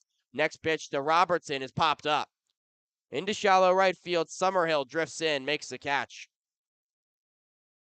Man, how momentum can change quickly. 2 down and nobody on here in the 6th inning. It was a risk for this Rockford team, trying to send a runner in motion his first game of the Northwoods League season. With the middle of the order due up in a game where your offense has been slow, you're getting towards those late innings. It didn't pay off. The bases are empty for the Northwoods League RBI leader, Matthew Mebin. His third crack at Gustafson, he'll take a curveball down in the dirt for 1-0. Mebin's 0 for 2 today. He's grounded out to shortstop and struck out on the big looping curveball. He gets another one here and fouls it off his foot. Counts 1-1. That changeup as well for Gustafson's been on all game long. Hasn't allowed a run now in his last 15 innings of Northwoods League baseball. 5 scoreless today, 7 scoreless against Kalamazoo, and then dates back to his opening day start against Battle Creek. 1-1 pitch. It's a high fastball. Changes the eye level of the hitter, and Mebin swings and misses wildly. Begrudgingly taps his bat off his shoes before getting back in the box here in a 1-2 count. Gustafson, 3 strikeouts in the game. Pitch away from number 4. Out of the windup slowly. The delivery. Fastball away, taken from Mebin. 2 balls and 2 strikes. Strikeout numbers are up for Mebin. 17 of them this season after a strikeout last time. But does have 18 RBIs. However, here it's a called strike 3. Mebin sticks out his left hand towards the plate. Maybe thought it was a little off and a little low, but home-plate umpire Brady Parrish rings him up. It's his second strikeout, and the side is retired in order again from Aaron Gustafson, who is in cruise control through 6 frames. No runs on a hit, no errors, nobody left. 1-0 Traverse City as we head to the bottom of the 6th here on the Rockford Rivets Radio Network.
Bottom of the sixth from Traverse City. 1-0. Pittsbitters lead the Rivets. Andre McGarrow here with you on the Rockford Rivets Radio Network. Third inning of relief for Michael Sclafani, and he faces a challenging task in this Traverse City order. 4-5-6 for the Pittsbitters. Colin Summerhill, though, sees a curveball snapped right in front of his face for strike one. Right-handed bat back in the box here. Sclafani working quickly. He'll bounce in the breaking ball this time, and the count's 1-1. Sclafani back out there for a third inning of relief, and so quiet in the Rockford pen. Now thrown over 40 pitches in the outing. Next pitch from Sclafani, swung on, popped up. Shading his face from the sun is the first baseman, Lawrence. The ball's in shallow right up the line. Hawkinson comes rushing in to make the catch as Lawrence couldn't react in time up the first base line. Bannon was out there and lost it in the sun as well, but Hawkinson hasn't measured up for the first out of the frame. Summerhill retired, now 0 for 3 in the ball game, and one out and the base is clear for Camden Traficante. Only action in that Traverse City bullpen right now are push-ups being done by Noah Ruin in front of his teammates as Traficante takes low for ball one. Sclafani, no issue stretching out the arm. He's been used plenty as a starter and used in high volume for Lewis this season, just under 50 innings as Traficante sprays one foul towards the concourse on the left side, counts 1-1. But you wondered how long the leash was going to be. Still in a one-run game. Rockford's offense yet to come alive against Gustafson. And Sclafani starting to labor a little bit, admittedly, in that last inning, but he's gotten some weak contact here. This one's popped up towards third.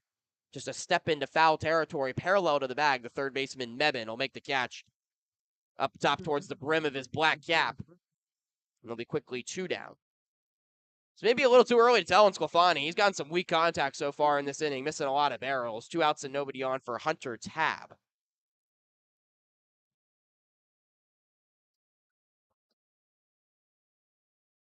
Five hits for Traverse City in this one. One of them came off the bat at Tab last time up against Sclafani in his first inning of work. First pitch popped up foul.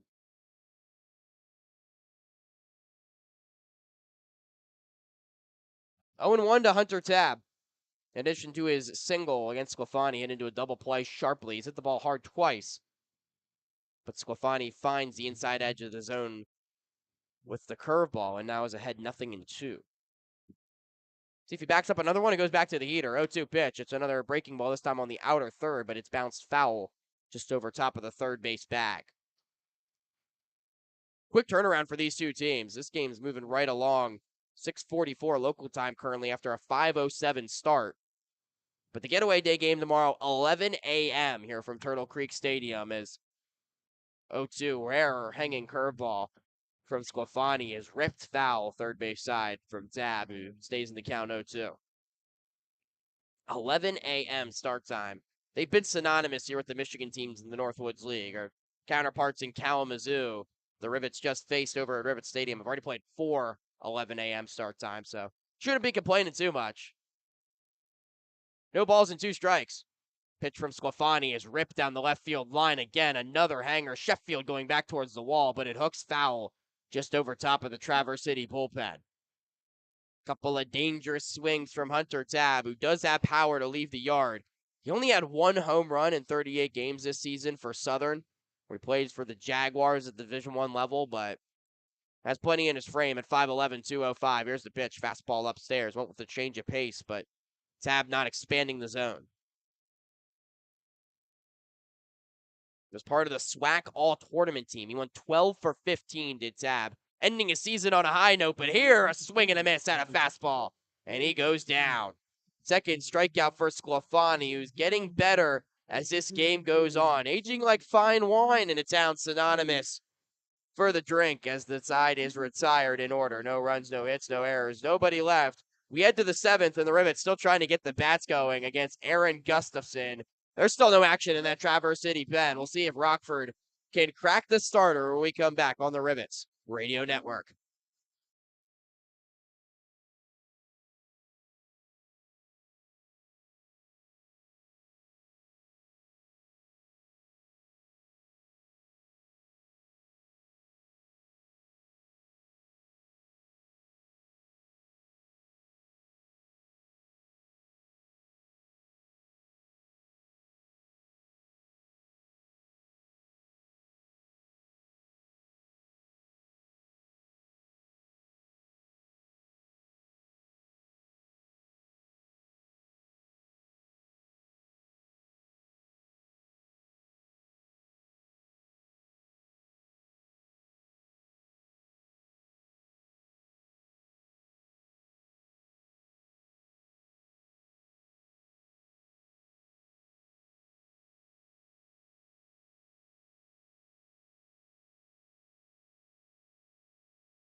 It's the top of the 7th inning, and time is running out on the Rockford Rivets. They trail 1-0 here to Traverse City, and they've got to try to find a way here to figure out starter Aaron Gustafson, who's been just phenomenal, matching his efficiency through his first couple of starts here in the Northwoods League this season. Gustafson has been locked in 6 innings of shutout baseball, only allowed 3 hits, 2 walks, 3 strikeouts, and part of it's been the devastating off speed that he goes too early and often to hitters. Very much a Kyle Hendricks type. Starts off Hampy with a changeup, 0-1, comes right back with another one, swing and a miss as it just dies towards the shoe tops of Hampy after coming in appetizing, looking like it's going to be knee level. Ducks underneath the bat path. He's down in the count 0-2. 0 for 1 today with a walk, also flew out to left field. Here's the 0-2 from Gustafson. Goes for 3 straight changeups. This one's blocked by Durarte. Towards the turf surface, Hampy takes 1-2. And if Rockford can find a way to come back, there is some fortune to be had in the Great Lakes East standings. We'll get to that here after the 1-2 pitch. High leg kick in the delivery. Change up low and away. It's been all soft stuff to Hampy, who's back even in the count. But looking at the scores in the Great Lakes East, Kalamazoo takes down Battle Creek on the road 7-2 today. It's a 2-2 fired in. Hampy ground ball up the middle. Diving effort from Traficante. It sneaks into center field right past the left of his glove. A leadoff single here for Rockford in the 7th. So now hits in 6 of 7 for Ryan Hampy, slowly starting to heat up behind the dish. 4th hit for the Rivets and a leadoff base runner in the 7th. But an opportunity here. Battle Creek falling to Kalamazoo. You look at a situation where you can find yourself potentially in a 3-way tie for first place. First pitch to Johannes Hawkinson, who shows bunt, stabs at it foul. The former Pittsburgher down in the count 0-1. Regardless of what happens with Kenosha and Wisconsin Rapids, the Rafters are red hot right now. They've won 10 in a row. They're hosting the Kingfish. They're currently scoreless in the top of the 3rd inning. But if Kenosha wins and Rockford wins, it's a 3-way tie atop the standings at 8-5. But if only Rockford wins, then just a 2-way tie with the Battle Jacks. 0-1 on the way to Hawkinson, no longer showing bunt. He swings and misses at a changeup 0-2. Regardless, the Rivets need to take care of business here in Traverse City. If they don't, then it's the Pittsburghers right on their coattails. Both teams will be 7-6. Kalamazoo got a badly needed win. It's first of the season on the road. Here's another breaking ball, and it's a swing and a miss from Hawkinson. He got him. That time went with a rare slider. Hawkinson way out in front of it. His 2nd strikeout of the game. 4th for Gustafson and 1 away here in the 7th.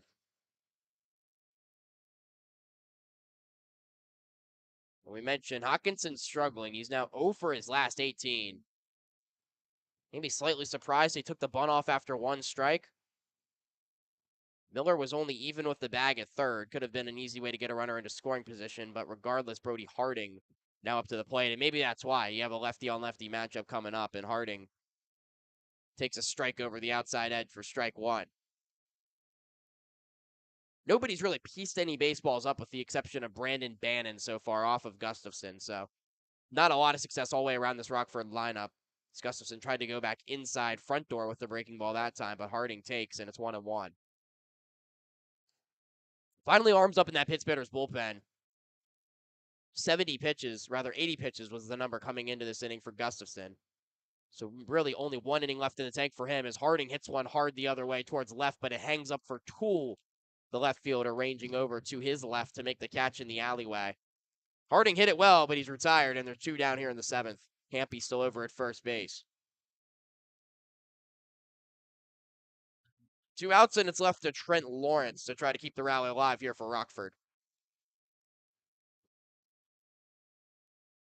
Lawrence is 0 for 2 today. Struck out swinging in the 2nd. Flew out to center field in the 5th. Righty on lefty matchup. First pitch, fastball away at 1-0. Nobody up and throwing for the Rivets in the time being. Now somebody getting up, starting to lightly toss. We'll check on that in a moment. It's the 1-0 is set to come in here to Trent Lawrence. Hampy being stared back at first base from the pitcher, Gustafson. This pitch is popped up. It'll reach the seats. 1 ball and 1 strike to Trent Lawrence.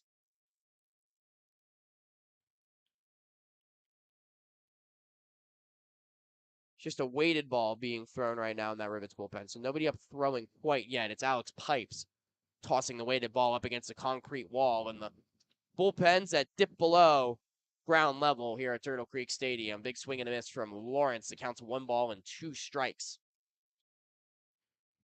Other action in the Great Lakes East will tell you about Madison taking down Kokomo right now on the road, 6-1. So the Jackrabbits could fall into last place. Current results hold. This pitch is bounced in from Gustafson. Good block from Duarte, who's called a really good game and has been a rock back there. Nothing really gotten away from him. With the exception of the one wild pitch that allowed Bandon to get up the scoring position way back in the first inning. There's only been 2 runners in this game for Rockford that have reached second base. Really good offensive team, but struggling here on the road in the top of the 7th inning. Lawrence flares one the other way, but it'll reach the Rivets bullpen. There's Pipes. He made an impressive catch in the bullpen. Stop tossing that weighted ball just long enough to leap up into the air and catch the ball over top of the concrete wall, almost like robbing a home run out in the outfield. And he tosses the ball up to a young fan who's peering over the Rivets bullpen. That's one way to make a fan for life. 2 balls and 2 strikes here to Trent Lawrence. Hampy not too aggressive off first base. The pitch. Fastball's a called strike 3. Pain on the outside edge. Brady Parrish been calling that all afternoon long. Lawrence frozen. It's his second strikeout. Talk about pitchers aging like fine wine. Gustafson through 7 innings, 5 strikeouts. And if that's it for him, what a performance it was. 1-0 Traverse City. We head to the 8th after this here on the Rivets Radio Network.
Bottom third coming up for Traverse City. Bottom of the 7th. Said the 8th inning was up next going into the commercial break, but it's the bottom of the 7th. 1-0 Traverse City over Rockford. Michael Sclafani's still out there on the bump for his 4th inning of relief. And I think he can afford keeping Sclafani in a game like this. He's been in cruise control so far. There's nobody up and throwing in the Rockford bullpen after retiring the last 4 in order, including a 1-2-3 6th inning. He'll throw here to Duarte. Shows bunt first time. Mebin in charging. Picks the ball off the ground. And he throws the first baseman Lawrence off the bag. See how it's scored, but it'll go down as an infield single for Traverse City. Heads up from Duarte. Saw Mebin playing back at third base. Lackadaisical, not quite up on the heels of his foot. And Duarte laid it down really well down the third base side. Mebin came charging in, actually made a really nice play to pluck it off the surface with his glove and make a running throw. Duarte might have beaten it out even if it was on target. They'll micromanage it any offense any way they can. It's a 6th hit for Traverse City and a leadoff base runner here in the 7th.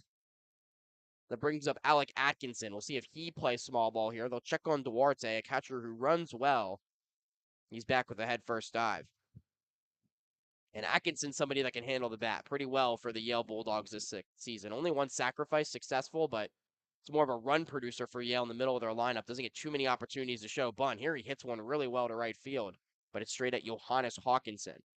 So they elect not to bunt, and instead it's an unproductive first out, even though Atkinson hit the ball hard. The only man not to be retired in this ball game about to step into the lefty batter's box, though, it's the 9-hole man for Traverse City, Marshall Toole. He's quite a tool at the bottom of this Traverse City lineup. He has 2 singles and 3 stolen bases today. He scored the lone run of the ball game after singling back in the 3rd. Talked about Duarte as a base runner. He's a primary catcher for the University of Hawaii, but he stole 7 bags this season in over 40 games of action. Toole fouls the first pitch off to the netting behind home plate, so an 0-1 count. There is arms getting loose in the Traverse City pen. One in particular, it's their closer, Kobe Greiner. Unconventional release point for the lanky right-hander. They'll check back on the runner at first again. Gustafson exited that 7th inning with 97 pitches, so he technically can re-enter. We said his night might be done. He could only face a couple more batters if that was the case. Again, you can't enter a new inning in the Northwoods League after eclipsing 100. You can't face a new batter after reaching 110. Next pitch from Sclafani. Fastball runs outside, 2-0 to Marshall Toole. So in all reality, you bring in Greiner for a potential 6-out save with a fresh slate against this Rockford lineup. Greiner's one tough nut to crack. He's been really good in the Northwoods League for Traverse City. We'll get to his numbers in the next half inning should he enter. Right now it's 1-1. Bluff steal from the runner, and Sclafani bounces a breaking ball. You can tell he's a little worried about Duarte there playing mind games on first base. He almost changed his release point, threw the baseball, and then immediately ducked down expecting there to be a throw, and it's got to affect how the ball's coming out of his hand. So it puts Toole in a hitter's count at 2-1. Bevins even with the bag at third off the line. Lawrence over at first holding on the runner. Middle infield pinched to turn 2. Outfield straight away here. 2 balls and 1 strike. The pitch from Sclafani. Fastball just below the knees. It'll go to 3-1.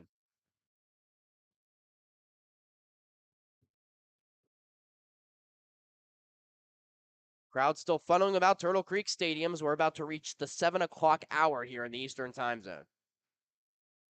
Little less than 2 hours into this one. Ground ball up the middle behind the bag. Cushioning it is Bannon. His throw to first kicks off the glove of Lawrence, and everybody's safe. They're going to score that as another infield hit for Traverse City. It's already their 4th of the ball game, rather 5th infield hit of the ball game. Was a ground ball up the middle. Bannon could have went the short way to second for 1. Would have been a little tight, but could have flipped to Harding for 1 out and instead tried to throw to first. And his short hop, Lawrence, who couldn't secure it at first base, a little bit of an awkward hop, went close tight to his jersey and was unable to pick it. And after it went off his glove, Toole was safe. That one could have been scored as an error either way. But still a lot of speed on the base pass for Traverse City. So they'll have 5 infield hits in this game, and there's 2 on with 1 out. Pitching coach Tyler Fletcher comes out for a mound visit to talk to Sclafani. 2 infield hits in the inning as well for the Pittsbitters. Now with 1 out, you have the top of the lineup coming through 4th time. Mound conference broken up by home plate umpire Brady Parrish.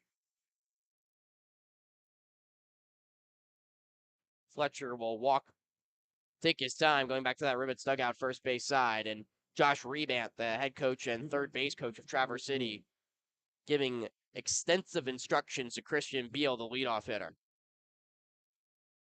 Beal's 0 for 3 today, 2 fly ball outs, and grounded out the 3rd. Infield back for Rockford, playing off the lines respectively. Nobody holding on the runners. Sclafani looking back to 1 at second. Now creeping in the second baseman, Bannon. Time will be called by Beal in the righty batter's box. There's a really good bat-to-ball hitter here in Beal at the top of this lineup. Single could give Traverse City some very nice insurance as the first pitch is bounced in. A breaking ball from Sclafani. Good block from Hampy. It ricochets right out in front of home plate, so neither runner risks advancing. 1-0 the count to Beal.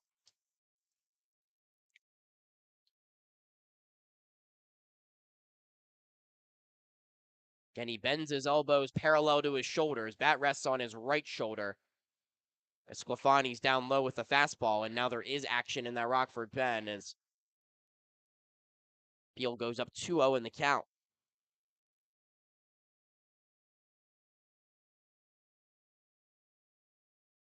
And it is Alex Pipes currently getting loose.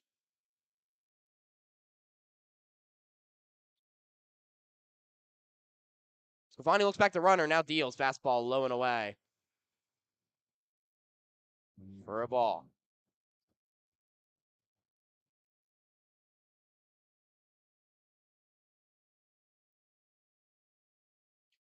Scoreboard reads 2-1. Currently stands here to Christian Beal. Next pitch, fouled straight back. Was dead set for us. It went off the top of the netting. Was dead set for our sweet area here at Turtle Creek. Instead, it ricocheted off the netting out to the right. There were some young fans in the vicinity off the quick ricochet and drawed some oohs and ahs from the crowd, but nobody's worse for the wear. The ball harmlessly bounces into the lap of one lucky young fan. The count's now 2-2 to Beal. Big pitch on the way from Sclafani. Runner goes. It's grounded back to shortstop. Harding up with it. Couple clutches. Now throws to first and then eats his throw.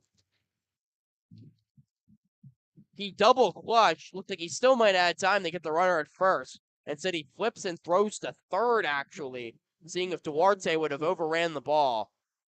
We'll see how that one scored. That could be another infield hit for Traverse City, and it is. 6th infield hit of the game for Traverse City. They have 8 hits. They're all singles. 6 of them have not left the infield, and the bases are loaded with 1 out. Harding's first real mistake in a Rockford uniform this season. Just a tapper from Beal off the end of his bat. Harding went charging in for it towards the green infield turf and couldn't get the ball out from under his glove. And now they're loaded for Evan Orzak, who skews the first pitch foul to the left side. 0-1 to Orzak. He's 1 for 2 today with a walk. His RBI single back in the third plated the only run of the game. Rockford brings its corners up, playing off the line. Middle infield back to turn 2. The lefty bat of Orzak. 0-1 pitch. Sclafani bounces in a breaking ball blocked by Hampy in front of home plate. The count's 1-1. Been some awkward base hits in this ball game.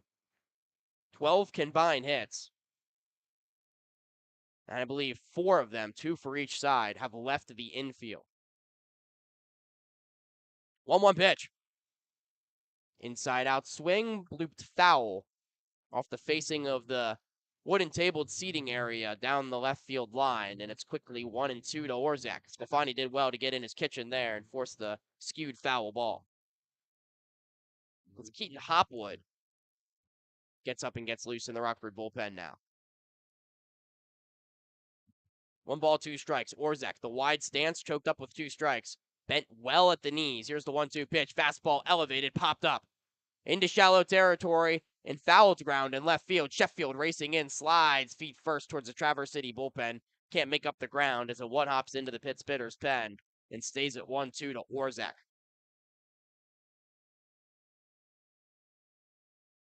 Second life. Somebody rostered as a catcher for Traverse City DHing today. Really good bat-to-ball hitter at St. Xavier. Average was just a tick under 400. RBI today gave him 8 on the season in the Northwoods League. 1 ball, 2 strikes. Sclafani's next pitch. Breaking ball. Hit on the ground towards first. It'll drift foul again. Still 1 ball and 2 strikes.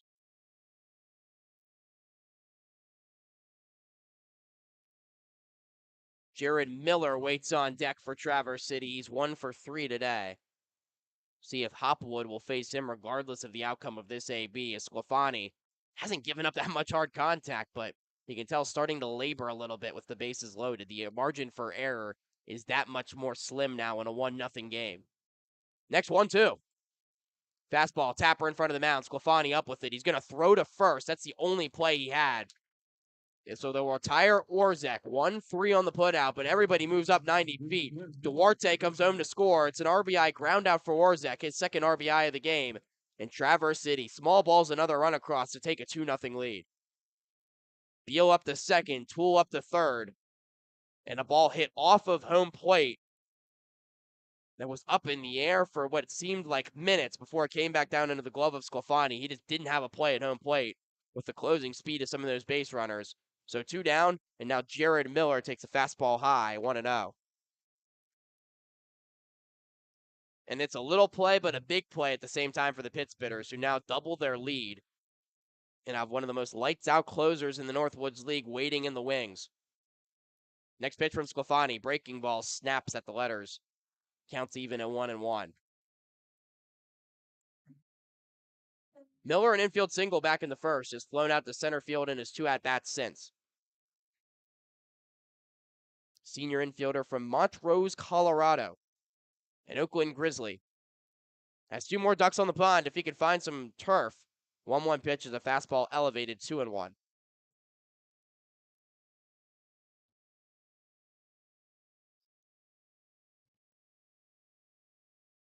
Comes out so natural to say find some grass. Had to double take there for a minute.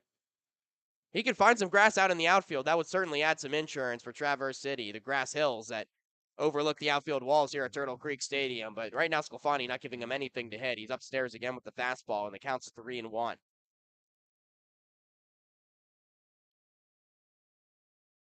Deep breath, another 3-1 pitch. Fastball is on the inside corner. Miller was ready to toss his bat towards the Pittsburghers dugout.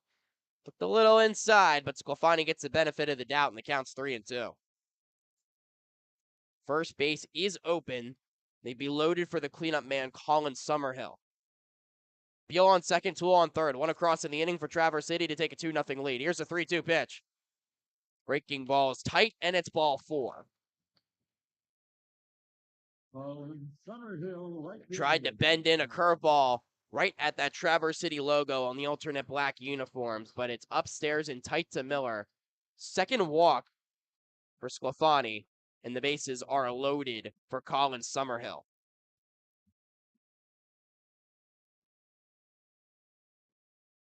Sclafani trying to get through 4 innings of relief and just keep it at a 2-0 game. Summerhill today 0 for 3. Flew out to right his last time up, swings and pops up the first pitch, foul on the first base side into the stands.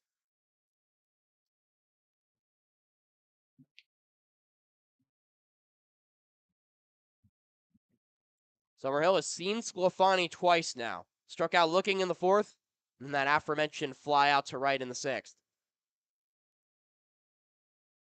Next pitch. Curveball tight, not a lot of break on that pitch. Sclafani really starting to labor out there. The count's 1-1.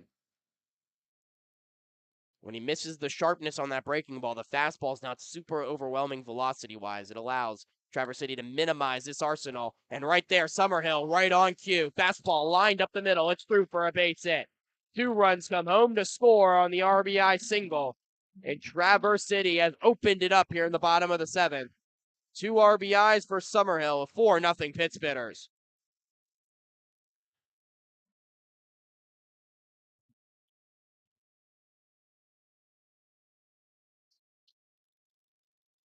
And Sclafani just starting to run on fumes. Manager JT Scaras out of the dugout. That's going to do it for the outing.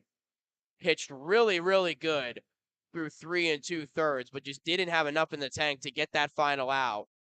And now Traverse City in a really good spot in this ball game. Keaton Hopwood's going to make his Rockford Rivets debut to try to limit the damage and get out this nightmarish 7th inning and get the Pittsburghers back out in the field and the Rivets back in the dugout. We'll step aside and give you the story on Hopwood when we come back here on the Rockford Rivets Radio Network.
Well, Traverse City's opened it up here in the bottom of the 7th inning. 3 runs across for the Pittsburghers. They now lead 4-0. 2 ducks on the pond with 2 outs. Runners on second and first for Camden Trafficante. 0 for 2 today with the walk. He'll face the third Rivets arm of the game. It's Keaton Hopwood, and to make his Rockford debut. Tall, lanky right-hander at 6'1", 195 pounds. Trafficante, switch hitter, will bat from the left side against him. Lots of electricity out of that right-handed arm. First pitch is upstairs, a fastball well over top the head of Trafficante, outside for ball 1. Hopwood is from Wilmington, Illinois. Attends Coastal Carolina. Made 3 appearances this spring for the Chanticleers. The pitch is down low this time. Bounced into Trafficante 2-0. Back-to-back heaters, missing wildly.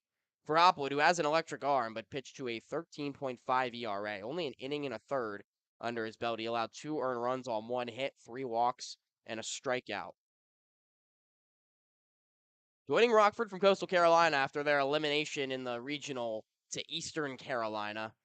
Of course, with the NCAA tournament in full swing. But Hopwood is upstairs again to Trafficante. The count 3-0.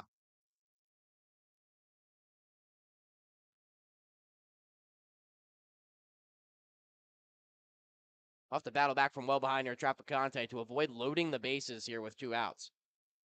High leg kick in the delivery. The fastball is just tight. Trafficante contorted his body out of the way and then stood there for a minute wondering if it had caught the inside edge. Hard to get those borderline pitches when you miss out of the zone with 3 straight. So it's ball 4 to Trafficante. First walk for Hopwood. Bases are loaded here in the 7th, and the last Pittsburgher to bat in the frame will be Hunter Tabb. Tabb 1 for 3 today, singled back in the 4th. Is hit into a double play and struck out. Hopwood trying to find the zone with his first offering. Out of the stretch on the first base side of the rubber. High leg kick. Snapped the breaking ball that nearly hit Tabb in the face. Had to shy away from it. It's 1 ball and no strikes to the Traverse City first baseman. Hits in each of his first 2 games in the Northwoods League. 1 for 3 last night against Kokomo with a 2 RBI single in his first Northwoods League at-bat. Here, hasn't found anything good to hit yet. 2 straight out of the zone again from Hopwood, who's missed with the first 6.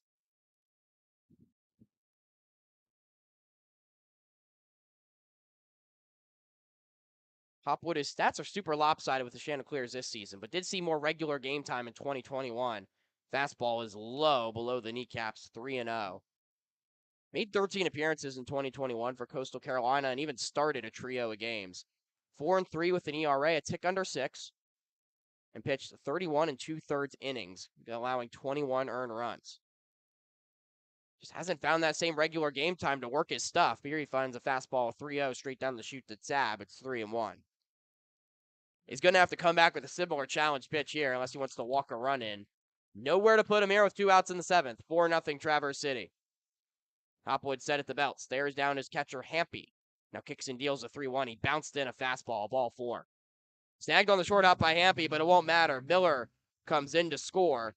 Up the third is Summerhill to second Trafficante. Back-to-back walks and RBI for Hunter Tabb. Give him 3 in his first 2 games in the NWL. Pretty good efficiency as Traverse City adds on to its lead. It's now 5-0 Pittsburghers. Traverse City's now batted around in the inning. Dallas Duarte will come up for the second time here in the frame. He singled to lead off the inning, came around to score. It's part of that 2 RBI single from Colin Summerhill. Next pitch, fastball tight from Hopwood, 1-0. Nobody up and throwing for that Rockford bullpen. Just trying to get Hopwood some work in this situation.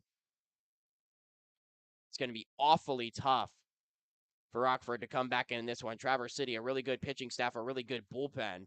Hopwood misses down low again, 2-0. You wonder at a certain point if Traverse City continues to add on runs, whether you don't even worry about using Kobe Griner when your most effective relief arms. Maybe start to give the reps to somebody else. Griner was up and warming up last half inning, way back when Aaron Gustafson was still in the game. Hopwood low again, 3-0 now the count. He's 1 pitch away from walking in another run. Reiner has struggled a little bit this season. He has a 7.71 ERA, albeit still early. Gave up a run through 2/3 of an inning against Kalamazoo. Did not pitch in either game against the Kokomo Jackrabbits. So a fresh arm that can maybe get some more work. Hopwood, 4-pitch walk. That'll be an RBI for Duarte in his Northwoods League debut. It forces home another run. Summerhill scores. Traficante up to third. Zab up to second, and it's quickly 6-0. And pitching coach Tyler Fletcher out there to talk to Hopwood. Still nobody up and throwing in the Rockford bullpen.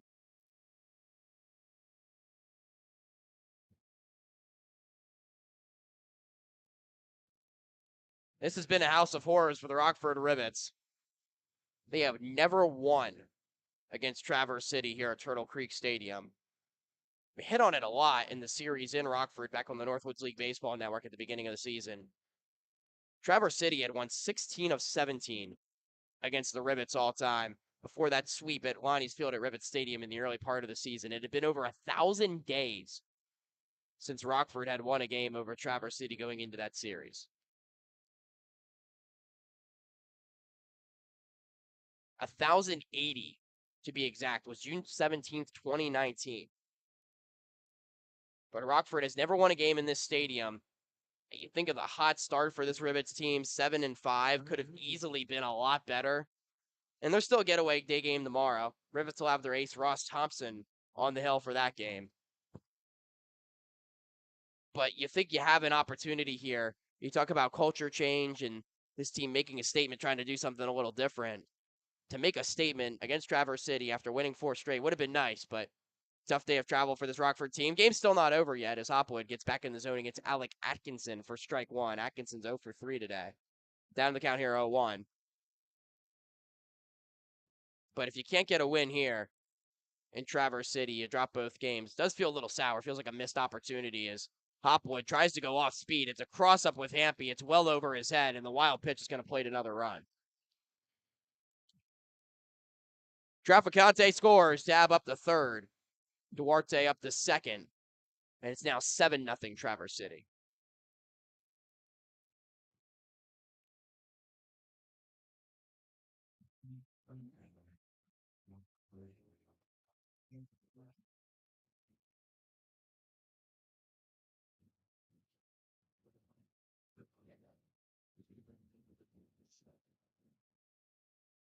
One pitch. Fastball upstairs.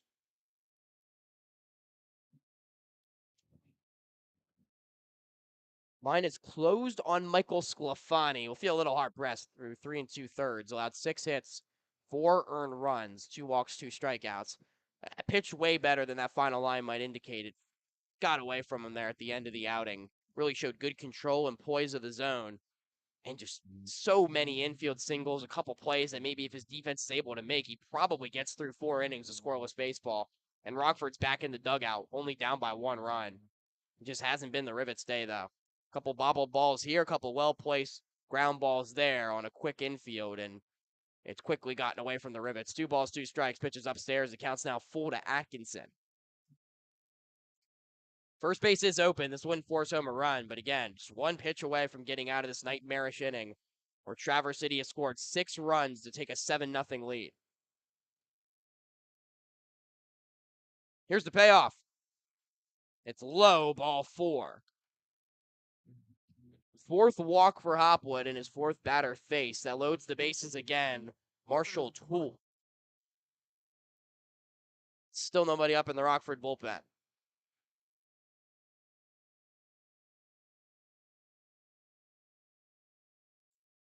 Well, Toole, it's only been a couple games in the Northwoods League. For him specifically, it's only his 2nd game, but he's quickly making a case to be the most valuable 9-hole hitter in the league. 3 for 3 today with 3 singles, 3 stolen bases, and 2 runs scored. Has a chance to pick up his first RBI in the Northwoods League if he can plate one here. First pitch fastball down the chute, 0-1. Toole taking all the way.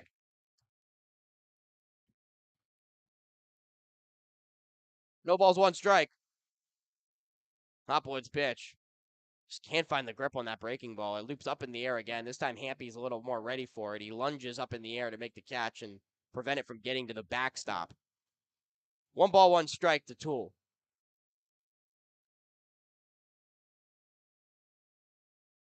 Now you got some arms lightly tossing in the Rivets bullpen in case it gets back to the top of the order again. 1-1 pitch is swung on, popped up. Sheffield giving it a look over towards the Traverse City bullpen, but he runs out of room. It's foul.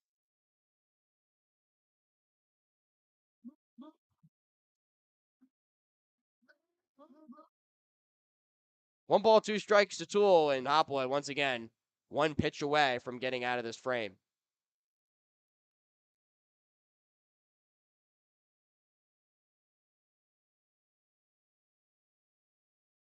Deep breath, and the 1-2.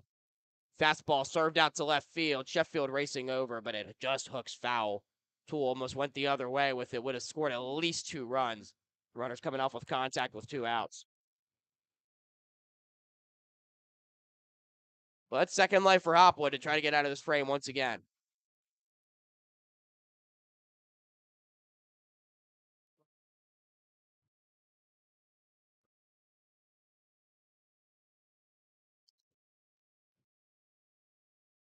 Hopwood's next 1-2. Fastball upstairs. He does slightly tilt his back to the hitter when he stands on the mound. First base side of the rubber, you can see his numbers barely exposed out of the periphery of the left-handed bat of Toole as he spikes in another fastball. Now the count's full. And if Hopwood can't find the strike zone here, it will walk in another run for Traverse City.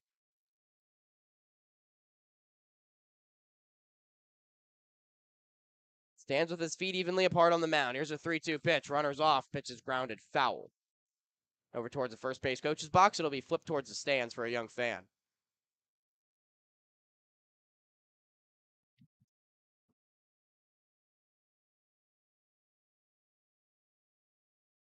My oh my, quickly how this game gets away. It was cruising right along. Remember saying earlier on in this half inning we had just reached the 7 o'clock hour on these in the Eastern time zone. It's now 7:26. 3-2 pitch is swung on and missed for strike 3. And that'll end the inning. So a strikeout for Hopwood ends things. But Traverse City pulls away and now has a well set cushion for the last few innings of this game. They bat around in the frame. They score 6 runs on 3 hits, no errors. 3 men left on base, but the Pittsburghers will hardly mind. They have a 7-0 lead headed to the 8th here on the Rivets Radio Network.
Game that has escalated quickly. A 6-run bottom of the 7th for the Traverse City Pittsbitters, and they now lead Rockford 7-0. So some work to do for the Rivets.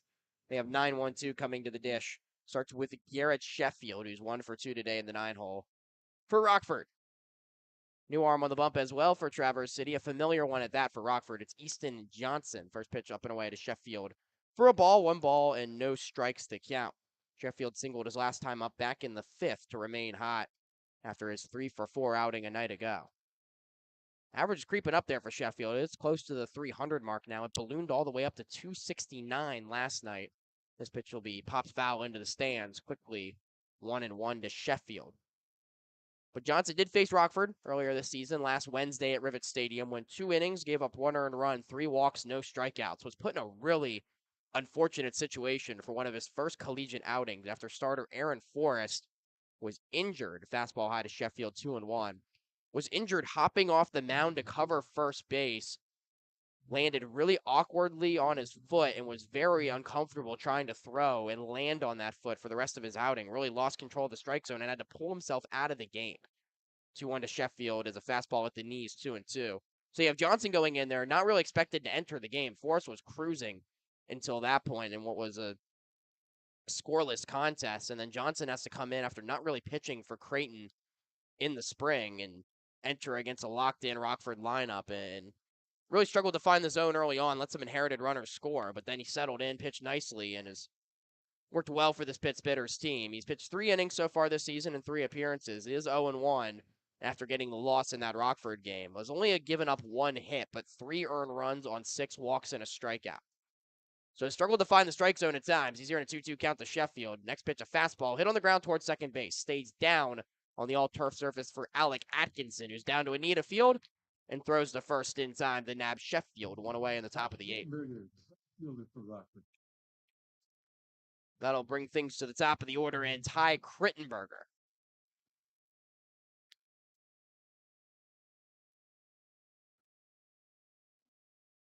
Krittenberger has maybe one more chance here to extend his streak. He's reached base in every game this season. Came in with an on-base percentage of .500.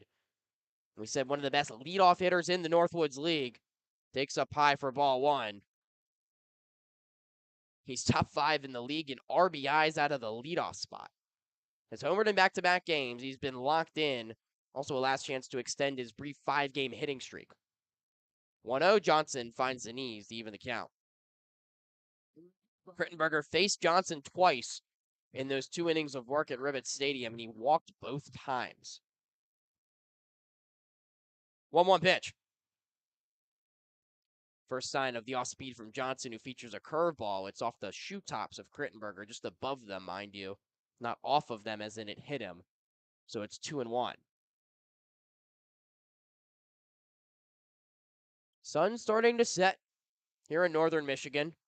The Beach House like facade of Turtle Creek Stadium plays a unique game with the shadows. Krittenberger fouls one straight back. Rockford won't have to worry about that tomorrow on getaway day with the 11 a.m. first pitch, but as the sun sets on the third base side, the shadows cast over home plate and tunnel towards the hitter before engulfing the rest of the field later on. So the third base side of foul territory and the catcher right now and Durante are engulfed in the shadows. They're about to cover up Krittenberger in the righty batter's box. 2-2 pitches grounded up the middle. Tough play for the shortstop, Traficante, but he fields off to his side and throws from behind the second base bag in time. They've been playing the Sports Center sound effect a lot on the loudspeaker tonight. That might be the first Sports Center worthy play we've seen, though. It's been a lot of routine outs that the Rivets have hit into tonight. But Krittenberger hit that one well up the middle, and Traficante reached down to his left, parallel to his shoe top, snagged that one only using the glove hand and made a strong, accurate throw across. Krittenberger, his on-base streak in jeopardy as there's 2 down and nobody on for Brandon Bannon. Bannon's been the only Rivet that's really seen the baseball well and has put consistent good at-bats together contact-wise tonight. He takes upstairs for a ball, but in his first game for Rockford this season, he has 2 singles, and he's lined out sharply to the second baseman, Atkinson, who's playing shaded towards the bag.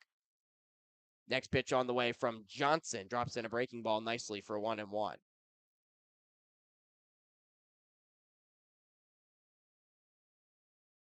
Bannon, a 363 hitter through 54 games for Illinois Springfield this season. 9 home runs, 51 RBIs. Ground ball up the middle, diving stop. Traficante behind the bag. Got to his knees, but Bannon just a little too quick for him. He didn't have a throw. And so it's an infield single for Brandon Bannon. It's another infield hit in this game. He has 3 singles today, though. 5th hit for Rockford. And that'll extend the 8th inning. 6 infield singles for Traverse City. I believe that was the second one for the Rivets. My mind is remembering correctly. So that's 8 infield singles for the combined 14 hits between the two teams. Could be a rally starter if Rockford's going to try to get back into this game. Dylan Robertson fouls the first pitch straight back. He's down in the count 0-1. Robertson, the left-handed hitting DH, is 0 for 3 today.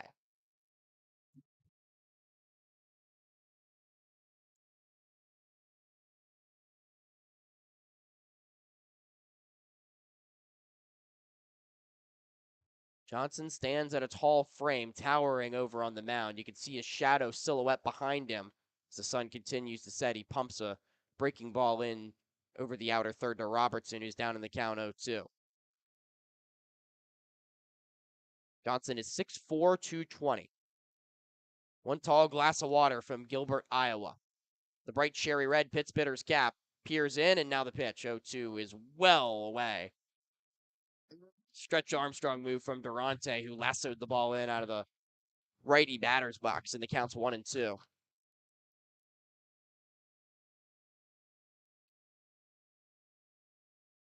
Johnson just one pitch away from lowering that ERA and getting through the 8th inning here. The 1-2 pitch. Fastball just outside. Good take from Robertson. Counts even at 2-2.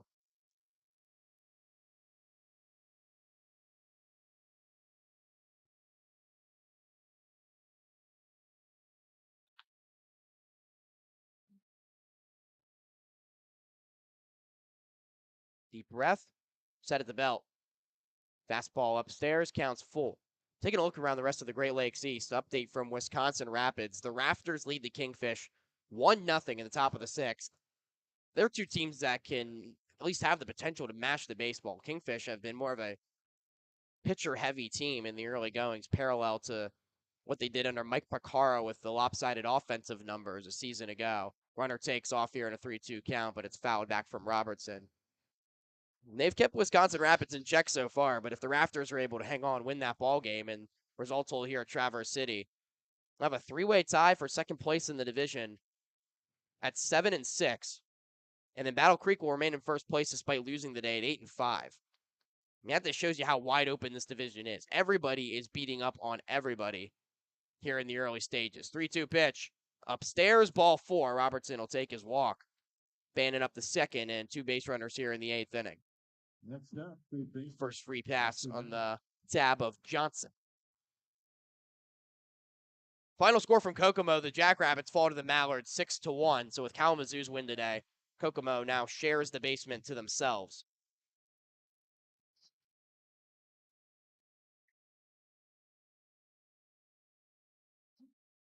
It'll be an interesting dynamic here for Rockford. This has been another offensive display that hasn't been glorifying to some of the bats in this lineup. As Matthew Mebbin steps in with 2 on and 2 outs, a chance to add on to his Northwoods League leading RBI tally. Brief scouting report from Durante to Johnson. First pitch to Mebbin, up and in on the fastball. Thought about going around, but held up 1-0. But look, a real Achilles heel for this Rivets team was hitting on the road last season, and you look at the numbers, and it's still too early to tell, but the splits are starting to head that direction again. Rockford batting around the same 280 at home right now at Rivets Stadium. On the road last season, they hit 203.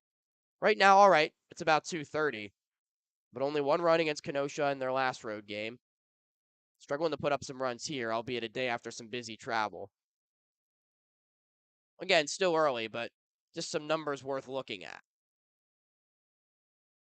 2-0 pitch. Fastball laced towards the left center field gap. Charging in the left fielder. Toole, he extends, he dives. He can't make the catch. It ricochets off his glove into shallow center field. 1 run comes home to score in Bannon. But Matthew Mebane adds on another RBI, a single into left center field, gets Rockford on the board, and it's a 7-1 ball game. Up to third is Robertson. Mebane stays at first base on the corners with 2 outs. Would have been a sensational catch from Marshall Toole, who's been a 5-tool player in this ball game. Talk about all the production he's provided out of the 9-hole. Nearly made a diving Sports Center worthy catch. They would have had to play that Sports Center chime they've been playing at least once per inning when Traverse City's in the field today. At least 3 or 4 times if he would have came up with that catch. Good closing speed into the gap. He dove. He got a good amount of his glove on it, but it just popped out of his glove as he hit the turf surface and began to slide. On the corners with 2 outs for Ryan Happy. First pitch fought off into right center field, but it's foul. Excuse me, I meant to say shallow right field. It was up the line, and it drifted into foul territory. Nearly found no man's land. Would have easily scored Robertson, but instead it's 0-1 to Happy.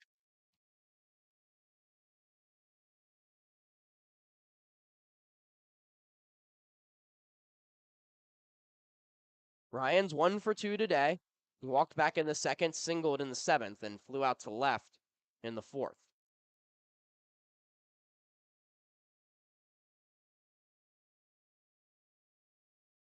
Again, tomorrow, 11:05 slated first pitch here from Turtle Creek Stadium. That's Eastern time. It'll be a bright and early 10 Central time for all you Rivets fans living locally, as this one's popped up to right field. Should end the inning. Summerhill's got it. It's Ross Thompson against Jeremy Neff, your projected pitching matchup. So it should be another ace-off, similar to the pitcher's duel that we had through 6 innings here, but we'll have to wait and see what happens. Hampy retired. That'll end the inning. Rockford gets on the board. A run on 2 hits, no errors. 2 men left on base. It's 7-1 Traverse City. We'll head to the bottom of the 8th after this here on the Rivets Radio Network.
Bottom of the 8th from Turtle Creek Stadium. It's 7-1 Pittsburghers over the Rivets. New Rockford arm will be their 4th pitcher of the game, Jake Newman.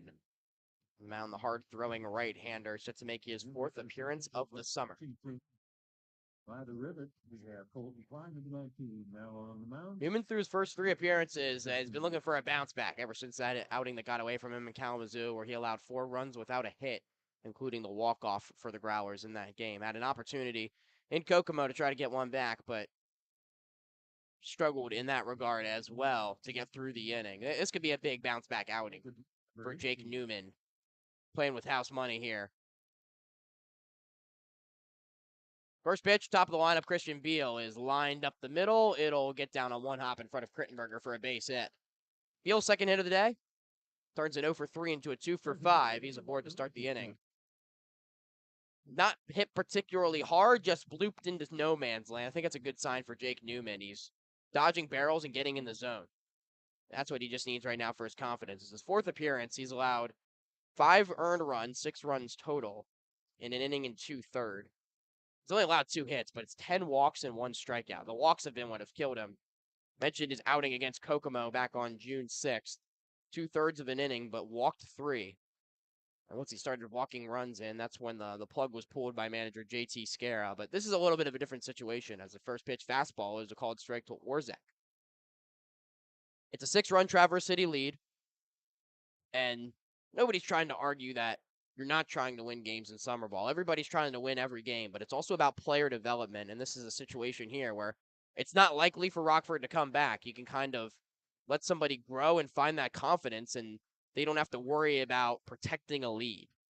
Was the pressure off of him a little bit in that Kokomo outing? Probably. He entered in what I believe was a 9-2 game at the time, but he still had to worry about protecting a lead in that game. This you can throw free and easy and try to get into the strike zone, get established. Runner's going to take off on the pitch in Beal. He's safe, so a stolen base for him. He's into scoring position. The pitch was high, so it's 2-1 to Orzak.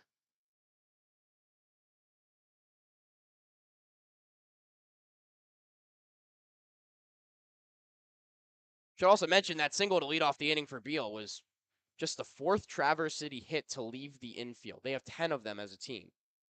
They're all singles, 6 infield singles for the Pitt Spitters.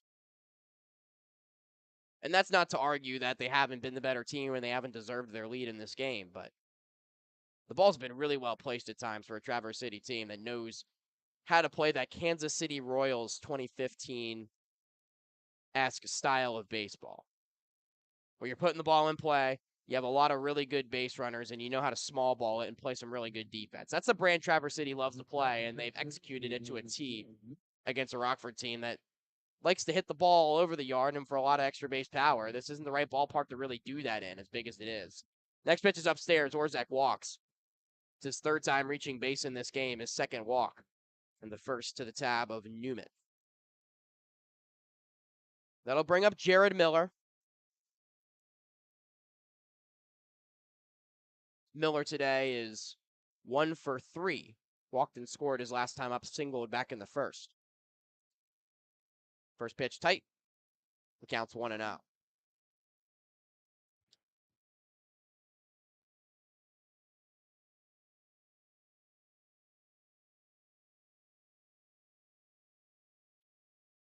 Tall right-hander set at the belt, kicks and deals, breaking ball outside, 2-0.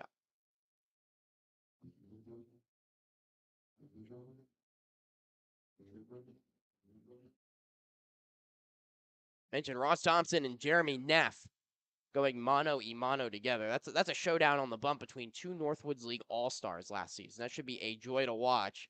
Bright and early, grab your coffee. Hope you can join us here on the Rivets Radio Network. Rockford will stop the brief 2-game road trip, or will end it up tomorrow, I guess I should say, before they play 6 home games in 5 days. And mentioned this is a big stretch for the Rivets. It's not going to start the way they want to, as Beal takes off for 3rd. The throw down on 1 hop is not in time. Mebin shaking his head at the umpire in the field. That's Eric Swift over at 3rd base. He shakes his head looking at him because he thought he had gotten the tag in there. It was a low throw from Hampy, but it hopped right into the glove of Mebin. And that ball was in Mebin's glove before the runner got in, but Beal did a really good job sliding to the back of the bag and avoiding that tag. So it's a double steal, 2 in scoring position with nobody out. And if Miller can put a ball in play, Rockford's got the infield back. It'll play another Traverse City run. 3-1. Instead, it's low, ball 4, and the bases are loaded.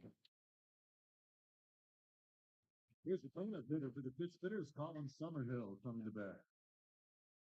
Back-to-back walks. No action in the Rockford pen. Nobody coming out for Newman. He's trying to let him figure it out here himself. The bases are loaded for the cleanup man, Colin Summerhill. Instead, actually, it will be a different Summerhill. Was thrown off by seeing a Summerhill get into the lefty batter's box, and turns out it's his brother, Brendan Summerhill, who's a fresh graduate of Whitney Young High School. The high school senior will take a strike at the letters, 0-1. Brendan Summerhill, of course, a prized prospect out of Chicago, Illinois, currently committed to play for the Arizona Wildcats, but has some MLB draft buzz around his name. A one from Newman is straight down the chute, and Brendan Summerhill is greeted by 2 straight plus 90 fastballs. 0-2. Show me what you got, young stuff. Summerhill this season in the Northwoods League has played 6 games. He's 5 for 21, 2 RBIs, but he hit .553 in his senior high school season at Whitney Young. 9 home runs, 40 RBIs, 32 stolen bases. He was the Jackie Robinson North Player of the Year. Newman tried to snap a breaking ball, but it's at his shoulders, and the count's 1-2.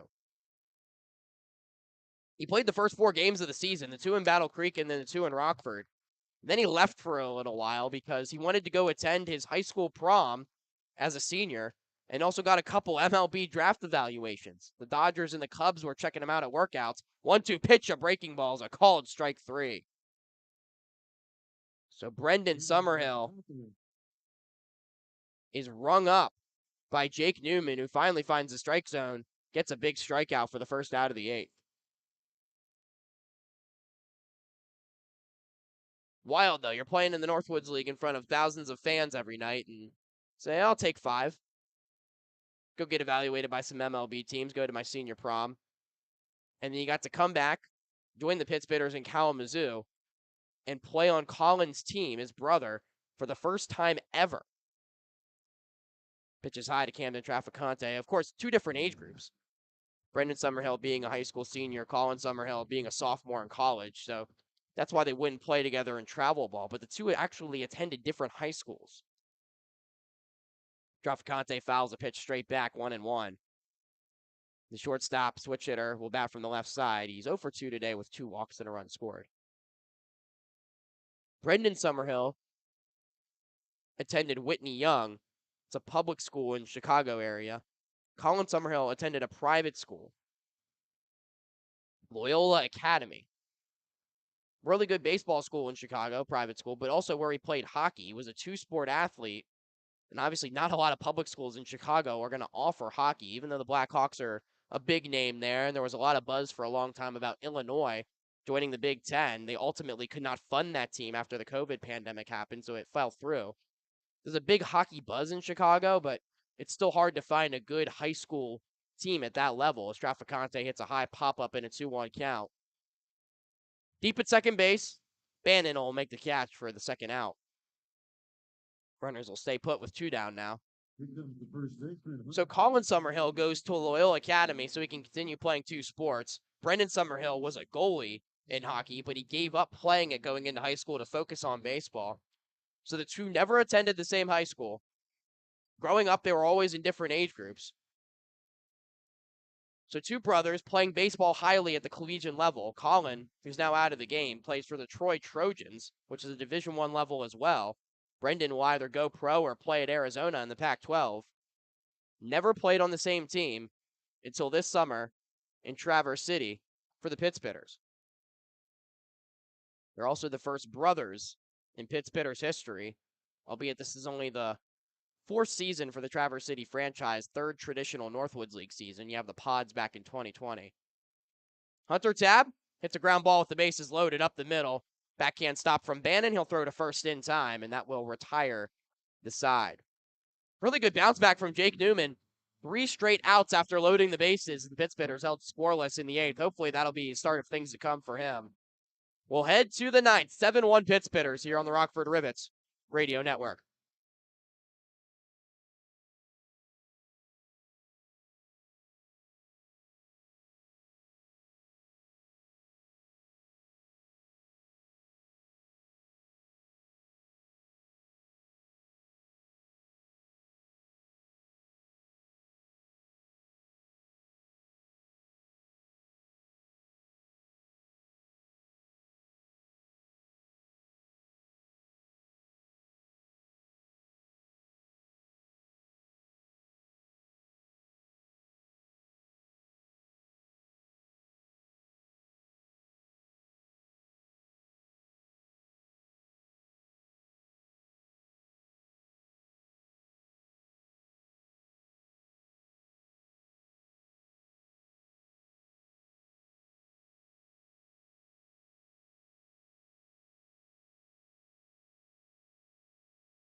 Now on the mound for the pitch hitter. Rivets back against the wall here in the top of the ninth. They trail 7-1 to the Traverse City Pits bidders.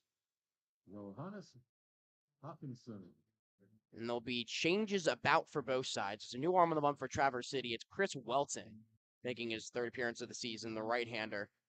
He'll face a pinch hitter. Rather, will not face a pinch hitter yet for the Rockford Rivets. I saw Colton Klein with a helmet on deck. It turns out he's not going to hit for Johannes Hawkinson. Hawkinson will bat. He's 0 for 3 today with 2 strikeouts. That could be a change for Trent Lawrence, maybe, as he waits in the hole. Brody Harding is still on deck right now. So it could have fooled me. I thought that was going to be a change for Hawkinson. But it's 0-1. Johannes takes upstairs 1-1. This is an opportunity here for Rockford to try to battle back here in the last half inning. It's a guy in Welton that has struggled so far this season. He's pitched 1 1/3 inning, has given up 6 runs, 4 of which are earned on 3 hits, 4 walks, 0 strikeouts. So he's looking to control the zone. He's falling behind 2-1 here to Hawkinson, but hey, it's a situation if you get a couple base runners here with the bottom of your lineup and turn things over. Maybe put some pressure on Traverse City here. They scored 6 runs in the bottom of the 7th. This was a 1-0 game for the longest time, and it looked like neither side was going to back down. But then Rockford reliever Michael Sclafani went on a couple of base runners as the 3-1's tight to Hawkinson. He's going to head down to first base with a walk. But Sclafani started to labor a little bit, and a really unfortunate and really cruel to him, a couple of tough infield singles when he pitched a really weak contact. And unfortunately, because of that, and then bringing in Keaton Hopwood after a couple of RBI singles, Hopwood struggled with his command in his first outing. It quickly got out of the way for the Rivets. But a chance to battle back. Hawkinson walks. Here's Harding. 0 for 2 with a walk today. And Welton not getting that pitch on the outside edge. Thought it was strike 1, but instead it's 1-0.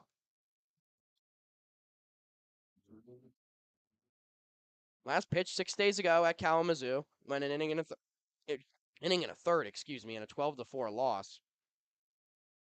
Allowed an earned run on 2 hits, walking 1. Next pitch low to Harding, and it's 2-0. He's been out of the zone with 6 of his first 7 offerings.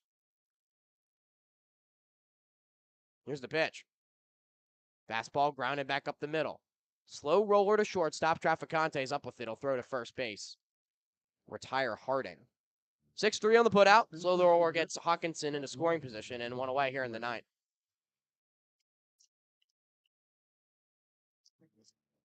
Now that brings up Colton Klein. He'll pinch hit here for Trent Lawrence in the 9th inning.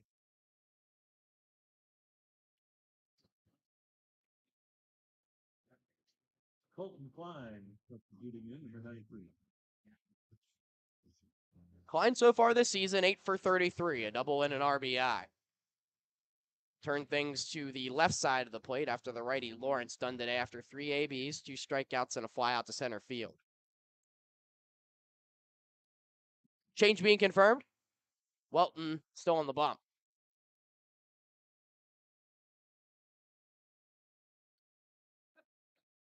Klein wiggles the bat off his left shoulder. It takes a called strike on a fastball.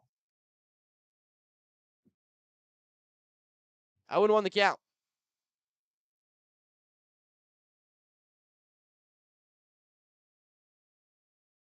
Here's the pitch. Fastball low. Now the count even. 2-1 Wisconsin Rapids over Kenosha in the top of the 7th inning. Over at Whitterfield, for those wondering. Next pitch to Klein is low again. Count 2 balls and a strike.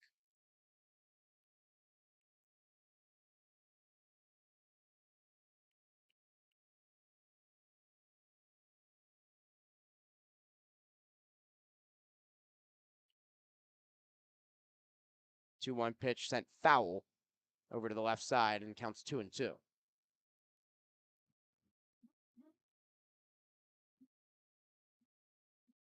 Couple of Rockford relievers playing games of catch from outside of their bullpen to the outer complex here at Turtle Creek Stadium with some young fans who have stuck around. Really good crowd that has stayed on hand throughout the duration of this one, despite Traverse City pulling away late. 2-2. Tight to Klein, ball 3.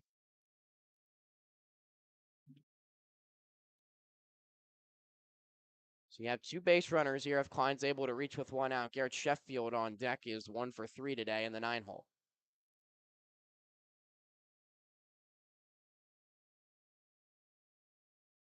Big payoff on the way. It's hit the other way towards shortstop. Backhanded stop Traficante will not throw on the run. Hawkinson throws on the brakes going into third base. So it's an infield single for Klein. It's another infield single in this game. Rockford's 7th hit.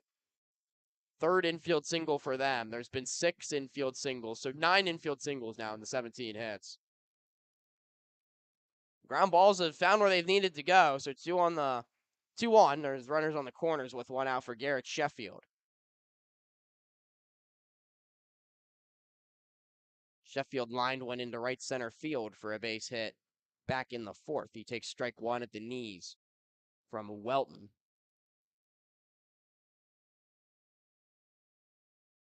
Talked to Sheffield after his finally his breakout performance last night. He'd been putting in so much work behind the scenes, been talking about it a lot. And finally putting good swings on the baseball, seeing it a lot better and getting around on it a lot better. His timing had been off a lot. He chops one foul there to go down in the count 0-2. But finally getting on plane with the ball was the way he described it. 2 doubles down the line last night. 4 RBIs. Had a 2 RBI fielder's choice on a double play ball that couldn't be turned by the Growlers back in the game was still 2-2. But now starting to get a little more momentum. He's in a 4-game hitting streak currently. His average quickly has gone up from under 100 to close to 300 as the 0-2 is no contest. It's well upstairs. Counts 1 ball and 2 strikes. Welton just trying to find the zone here. Just 2 more outs to get in a 6-run game. 1-2 pitch, swing and a miss. He got him. He elevated with the fastball. Sheffield expanded with 2 strikes. He goes down swinging. First strikeout for Welton. 2 down. Rockford's final hope is Ty Crittenberger. We'll talk about the streaks on the line for Crittenberger in his last AB. He has a mini 5-game hit streak brewing. He's also reached base in every game so far this season he started. He's 0 for 4 today. He's done neither, and he's got 1 last chance in this game. First pitch is low from Welton, 1-0. Was wondering if maybe that put out in the 8th inning would have been his last chance, but a little bit of a 2-out rally from the Rivets. They got a 1 across in that frame. And with now 2 base runners reaching in this inning, he's got another shot here, 1-0. Fastball straight down the heart of the plate, 1-1. Trying to extend that on base streak to 13 games. Start the season. He's been a staple in this Rockford offense that's been quiet for the most part today. That pitch is just below the knees. Duarte pointed to his arm on the mound. Welton saying he liked the spot, tried to pull it back up. It was 2 balls and 1 strike to Crittenberger. Crittenberger's been modeling quite a few jerseys for Rockford so far this season. He's wearing the number 22 today. He fouls 1 straight back. And the count's 2-2. It's been musical chairs for him in the number category. Primarily wears 1 at home and with the camo, but the number 1 gray not fitting him. He's worn 3, he's worn 5, and now he's worn 22. Rockford down to their last strike. 2-2, 2 outs. Here's the pitch. Fastball upstairs, 3-2.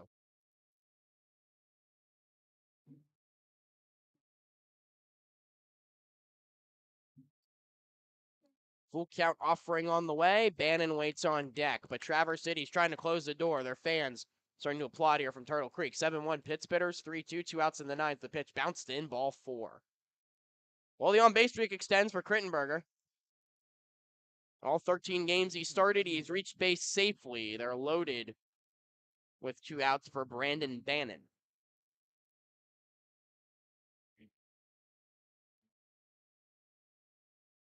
And look, is Brandon Bannon going to hit one out here? Probably not. He has 9 home runs for Illinois Springfield this season. But just the way the wind is blowing and as big as this ballpark plays, probably not going to put one out. But you got 2 really good bat-to-ball hitters coming up here in Bannon and Robertson. And if they reach and a couple runs get home, all of a sudden, the tying run is Matthew Mebane. who could probably put it out of the polo grounds with the wind howling in at hurricane force. So there is a certain finesse to this if you're Josh Reban with Chris Welton. You're trying to get a guy confidence. You're trying to get a guy to get some outs here, but a 6-run game is not a 10-run game. Reban's out there talking to his right-hander right now. Brady Parrish is going to come break up this mound conference. You got to be careful here. There is somebody up and throwing for the Pittsburghers right now, lightly tossing. But given the nature of this and the fact that Mebane can be uncorked at any moment, he already has 1 RBI today for the lone Rivets run. You got to think this might be his last hitter to try to get out of this inning. And Bannon's not an easy guy to get out. He's 3 for 4 today. He's hit the ball hard all 4 times. 3 singles and a line out to second base. Anthony Ramirez is the arm getting loose, hard-throwing right-hander from California State Stanislaus. Pitch on the outside edge, a called strike to Bannon, 0-1.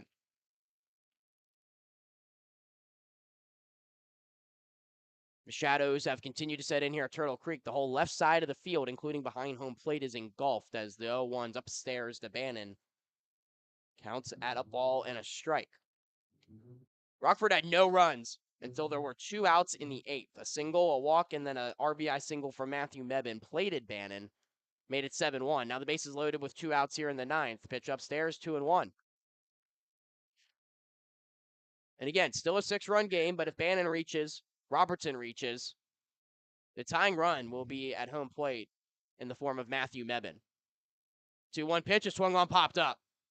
Right side, Tab racing over. He's going to run out of room. He reaches the seats. So the count's 2-2, and once again, Rockford down to its final strike, similarly with Crittenberger in the box moments ago. Anyway, we love when the adults give those balls to the younger pitch hitters. Thank you very much.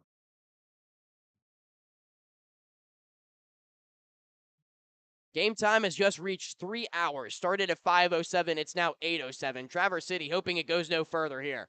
The 2-2 pitch. Swung on, popped up. It's in the seats again.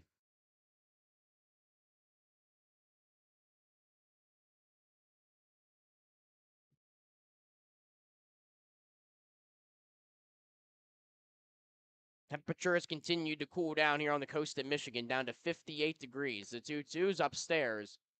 It's 3-2. And you just wonder, after that big lopsided inning from the Pittsburghers, crowd has had the life taken out of it. There's a big payoff on the way here. Runners go. The pitch is a called strike 3. That'll end the ball game. Bannon thought it was ball 4. But a fastball on the outside edge stings the outer corner. Big strikeout for Welton. Then Traverse City walks away. 7-1 winners here at Turtle Creek Stadium. Well, just a bit of a scare from Rockford in that last half inning, but just not enough today offensively. The bullpen did so well. Michael Scalfani did a really good job in relief of Hanscom, and it looked like they were going to get to the 8th inning. They were going to get to into the Traverse City bullpen in a 1-0 game, and then it all would have been up for grabs once you get the starter out of that game in Gustafson, who was great through the first 7 innings. But they were just barely unable to get over the line. And with 2 outs in the inning, Traverse City scored 5 runs. They scored 1 run on a ground out. That was the second out of the inning. They scored 6 in the frame, though, altogether. And that made it 7-0. And then from there, they were able to recover. We'll step aside, and when we come back, we'll share our final thoughts here from Turtle Creek Stadium. We'll be right back on the Rockford Rivets Radio Network.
Back here from Turtle Creek Stadium on the Rockford Rivets Radio Network. Rivets fall 7-1 to Traverse City here on Sunday evening from Turtle Creek Stadium. Long day of travel for the Rivets, and bats came out just a little too cold. It was a pitcher's duel through the first few frames. Jonathan Hanscom did well through 3 innings before handing the ball off to Michael Sclafani, who, like we said, 3 2/3 was spectacular.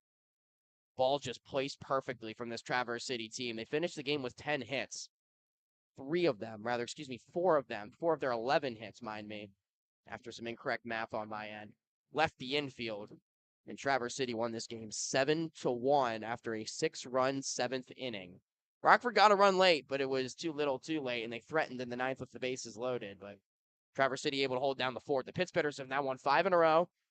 They're over 500 for the first time since opening day, and they are tied with the Rivets at a record of 7-6. Kenosha, should they fall in Wisconsin Rapids as things currently stand right now, would also fall to 7-6 and be a 3-way tie for second place in the Great Lakes East. Battle Creek at 8-5 would be a game up heading into Monday. It's a quick turnaround for Rockford. They play at 11 a.m. tomorrow. Ross Thompson against Jeremy Neff. A showdown between 2 Northwoods League All-Stars from a season ago. Should be an exciting one. When you talk about Northwoods League All-Stars, and you got to talk about the prospect of Aaron Gustafson, who quickly could be becoming a Northwoods League All-Star this season. 3 starts this season, 7 shutout innings for his second straight start. His ERA is going to go under 1 after this outing. He gets the win. He's 2-0. Michael Sclafani, a tough loss, pitched really well. He's going to go to 0-1. A game that took 3 hours and 1 minute. 1 run on 7 hits, no errors, 9 left on base for the Rivets. 7 runs on 11 hits, no errors, 11 left on base for the Pittsburghers. That's going to do it for our coverage here from Turtle Creek Stadium. Once again, our final, Rockford 1, Traverse City 7. 2 teams will wrap up the series tomorrow at 11 a.m. Eastern, 10 a.m. Central. You can catch that one right here on the Rockford Rivets Radio Network. For now, I'm Andre Magaro signing off. Thanks for listening. Have a great